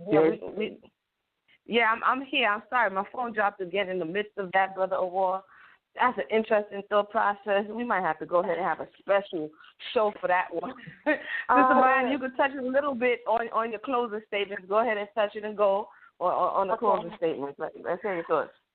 I'll begin by touching that. Take a little bit of that. In the 3rd chapter, the 22nd verse that you're reading from, you like the word man, but that's not what it says in the Hebrew, because the word for man in Hebrew is ish, and ish is very present when he's talking about the masculine principle in Genesis, but you don't see it there. What you see in the 22nd verse in Hebrew is the Adam word, which we already know from Genesis 5, that male and female, he named male and female Adam. When he's talking about men, he says ish. When he's talking about the woman, he says isha. When he's talking about humankind, he says Adam. So what we find here is that Adam has the man and the masculine and the feminine principle has partaken of the tree of the knowledge of good and evil, and there's this concern that now, after having received both good and evil, they will take from the tree of life. This is not a way out, which is a very interesting conclusion that you came to, because in Genesis 2, they had permission to eat from every tree, which includes the tree of life, and then they were prohibited from taking from this tree of the knowledge of good and evil. So the concern now is they have taken from this forbidden space, and if they were to compound that by now living forever, that was going to be problematic. So it was a problem and not a solution. I'm not really clear on why you think that this is an out in any way. If anything, this door has been shut. He said, flaming swords prevent them from participating in the tree of life, and they get kicked out at this point. So this is not a happy conclusion. This is an extension of the prohibition. So I would encourage you to revisit that chapter and kind of put a comma where you have put a period there. Now, for my own for my closing statements, before I yield, the conversation, a lot of good things came out of it. We were able to get a glimpse into the mind of the men, and I want to thank Ahwar, and I want to thank Mercy, and I want to thank all the male callers and the female callers, but the male callers especially, because for being so transparent and sharing with us your concerns, and the idea that the women, Sister Emunah said, there's this kind of impression that the men feel that the women are encroaching or imposing on their spaces. I want to, I want to assure you that for the most part, at least speaking for myself and the company that I keep, that for myself and the company that I keep, for the most part, we share the sentiments that you hear Ashanti saying, that we appreciate our men in the leadership role, that our speaking out, because when we're talking about Torah, this is not the women that are speaking. This is the Creator that's speaking. Torah is not ours. Torah is the voice of the ancestors. It's the voice of the Creator. When you hear women speaking from Torah, you are silencing the ancestors. You're silencing the Creator. There's nothing that says that you own our history or you own our culture. As Emunah stated, I think it bears repeating, is that a lot of this, it's the way it's being colored. I, too, will refrain from saying confusion, but the way it's being recolored, a lot of it is being informed from these correspondences of Paul with these different spaces in Corinth and in Ephesus and Thessalonica. These are places that are being introduced or reintroduced, or however you want to look at it, to Hebrew thought, and he is dealing with their issues. This is not a Torah problem. This is a Corinth 30 AD problem or a 30 CE problem. It is not something that it was visited upon the women in our culture. Whenever you hear, we talk very much about the father needing to be present in the house, and there's no way that I'm going to contradict or diminish that. But you see that every time it says to honor your father, honor your mother. It's right there. So this weird idea of who's superior, like that sounds, for me, that sounds like it comes from a place of insecurity, and it's not a place that Hebrew men expressed. This type of insecurity is not found in Torah. It's something that is birthed by Aristotle in them. Aristotle and them were the ones that came up with something that women were incomplete men. That's Aristotle speaking. That's not Abraham. That's not Jeremiah. That's not Isaac. That's not Nehemiah. We are quoting the wrong people when we try to cause this kind of divisiveness. Most I said, I put you two together. I need you to work together. You two are supposed to strive for a heart. These guys that wanted to have little boys as sex partners, they are the ones who decided that the woman that was at home was different from the woman that they played with and was different from the little boy they played with. They are the ones that separated of domesticity in that way. Torah is very clean. So, we're going to keep it clean when we keep the Torah. And with that, I yield the floor. All right now. We're going to go to Sister Ashanti for her closing words, and then we're going to come to Brother Mercy. Sister Ashanti, would you like to give us a few short closing words on this conversation, or your thoughts on the conversation? Yeah, my thoughts on the conversation. I want to say first and foremost, thank you for allowing me on the panel. We all gave great input on it. I want to thank Brother Sal, Emunah, Mayanah, Brother Mercy, and Ahwar. My closing statement is this. I just want to ditto everything that Mayanah just said. I want to ditto everything she said. Should women just sit down and shut up? We have to reevaluate a lot of the assimilated culture we have taken on, because a lot of that is responsible for the perceptions we have about us women. And women, I will say this to women and sisters out there. I cannot stress this enough. Once you get educated, you won't be manipulated. When you get to know these scriptures for yourself, you will be able to stand confident in the knowledge that you know in your faith. When you heard me speak in Hebrew earlier, whoever heard me, I taught myself. I went and picked up a book. Okay? We are living in the age of information and knowledge.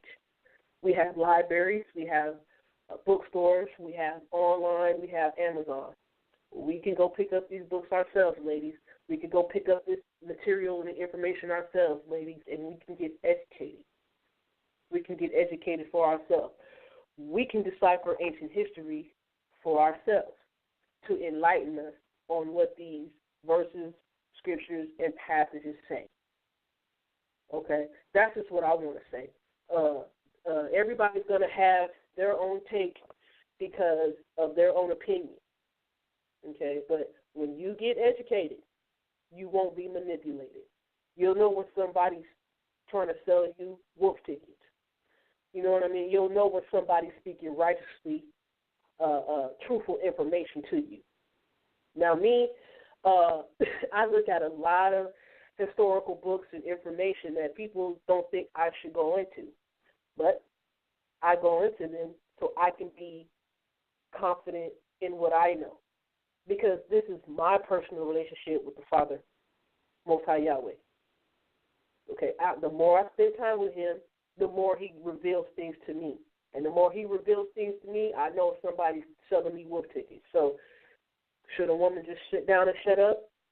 Well, you take it upon yourself to look at the information, pray to the Most High Yahweh, spend time with him, and he'll let you know a sound conclusion. As for me, with my studies, well, I don't think a woman should sit down and shut up, especially when she's being used as a vessel by the Most High Yahweh to bring forth knowledge, information, love, compassion, grace, and mercy to the people who are hurting, who are struggling, who are oppressed, who are depressed, who want to know how to take care of their families, who want to know how to help people in need.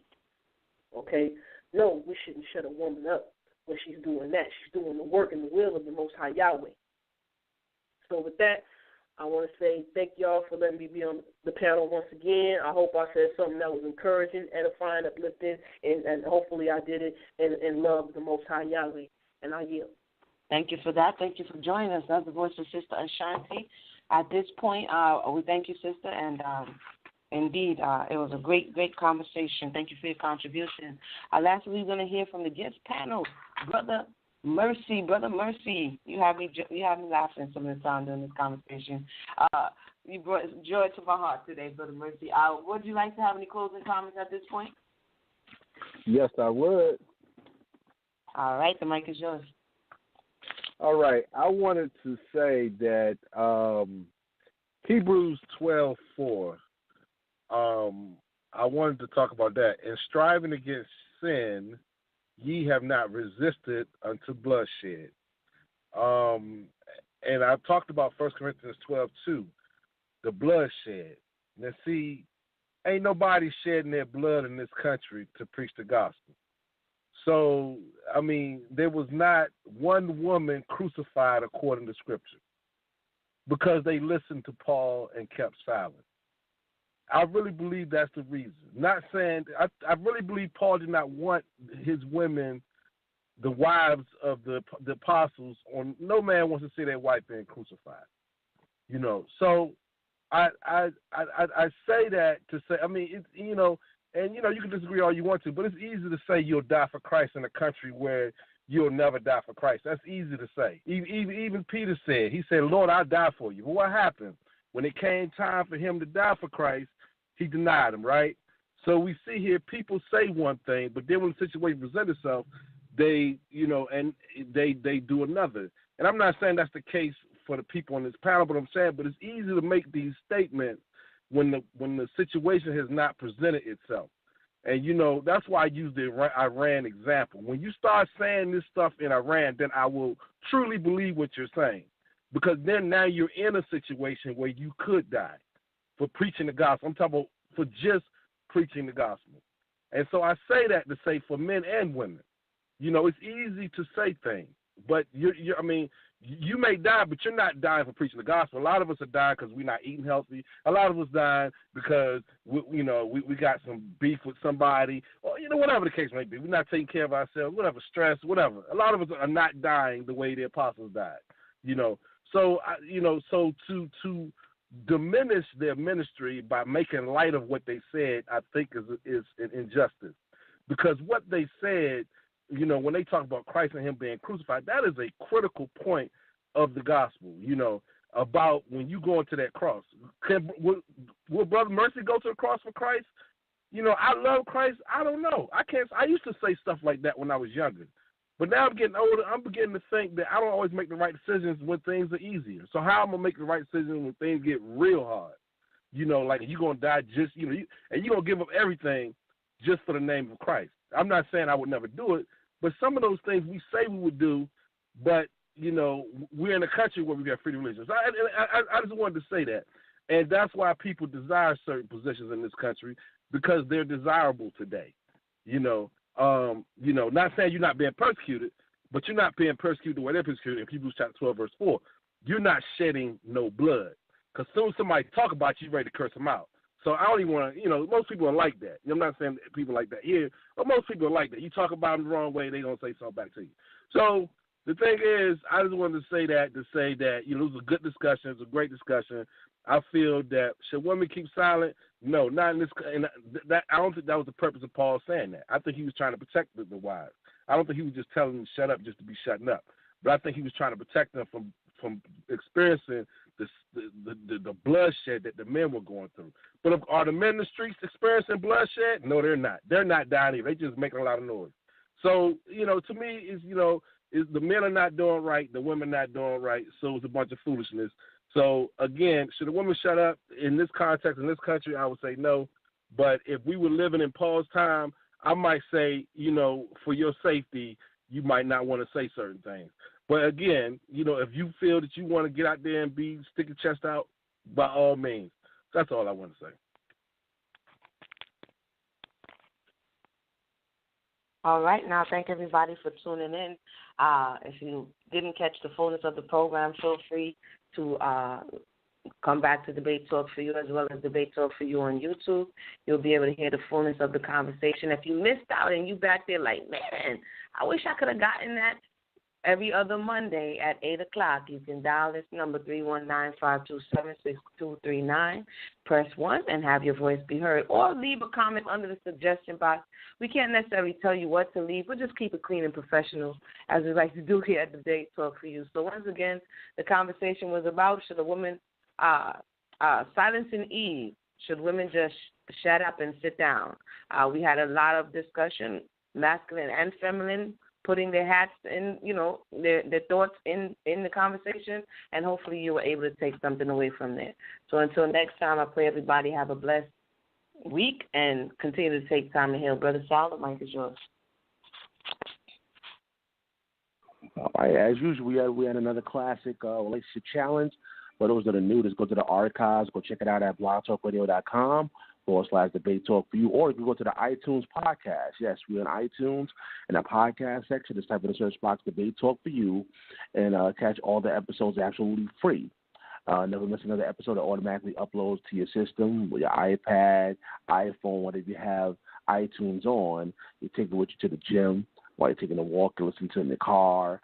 Go to the iTunes podcast and subscribe today and support the brand. All right, guys, letting y'all know that we have shows for the whole entire week this week. So, check us out, and we'll see you guys next time. Take care. Yeah. Shout out to South Showtime. The Almighty Spawn. I am God of music. The Almighty Black God Spawn. And this that Debate Talk for You. We got that straightforward truth. When you see both sides of the end, you can say the same or change all your views. This that Debate Talk for You. We got that straightforward truth. When you see both sides of the end, you can say the same or change all your views. This that Debate Talk. Debate Talk for you, for you, for you. We got that straight talk. That straight talk. The truth, the truth, the truth. So what you waiting on? If you ain't trying to learn it, what you hating for? Say no more. Yeah. Speak your peace, leave in peace, and don't be violent. Don't be swayed, don't get played like a violin. Ain't no fussing, just discussions in the lion's den. Hot seat burning up like a fireman. The subject matter's obvious, though it can vary. We discuss a lot of religion and politics. Keep it straight like a hockey stick. Learn as I listen in, and I'ma win. This that Debate Talk for You. We got that straightforward truth. When you see both sides of the end, you can stay the same or change all your views. This that Debate Talk for You. We got that straightforward truth. When you see both sides of the end, you can stay the same or change all your views. Change all your views. Yeah. Debate Talk for You radio. Yeah. God of music, music, music, music.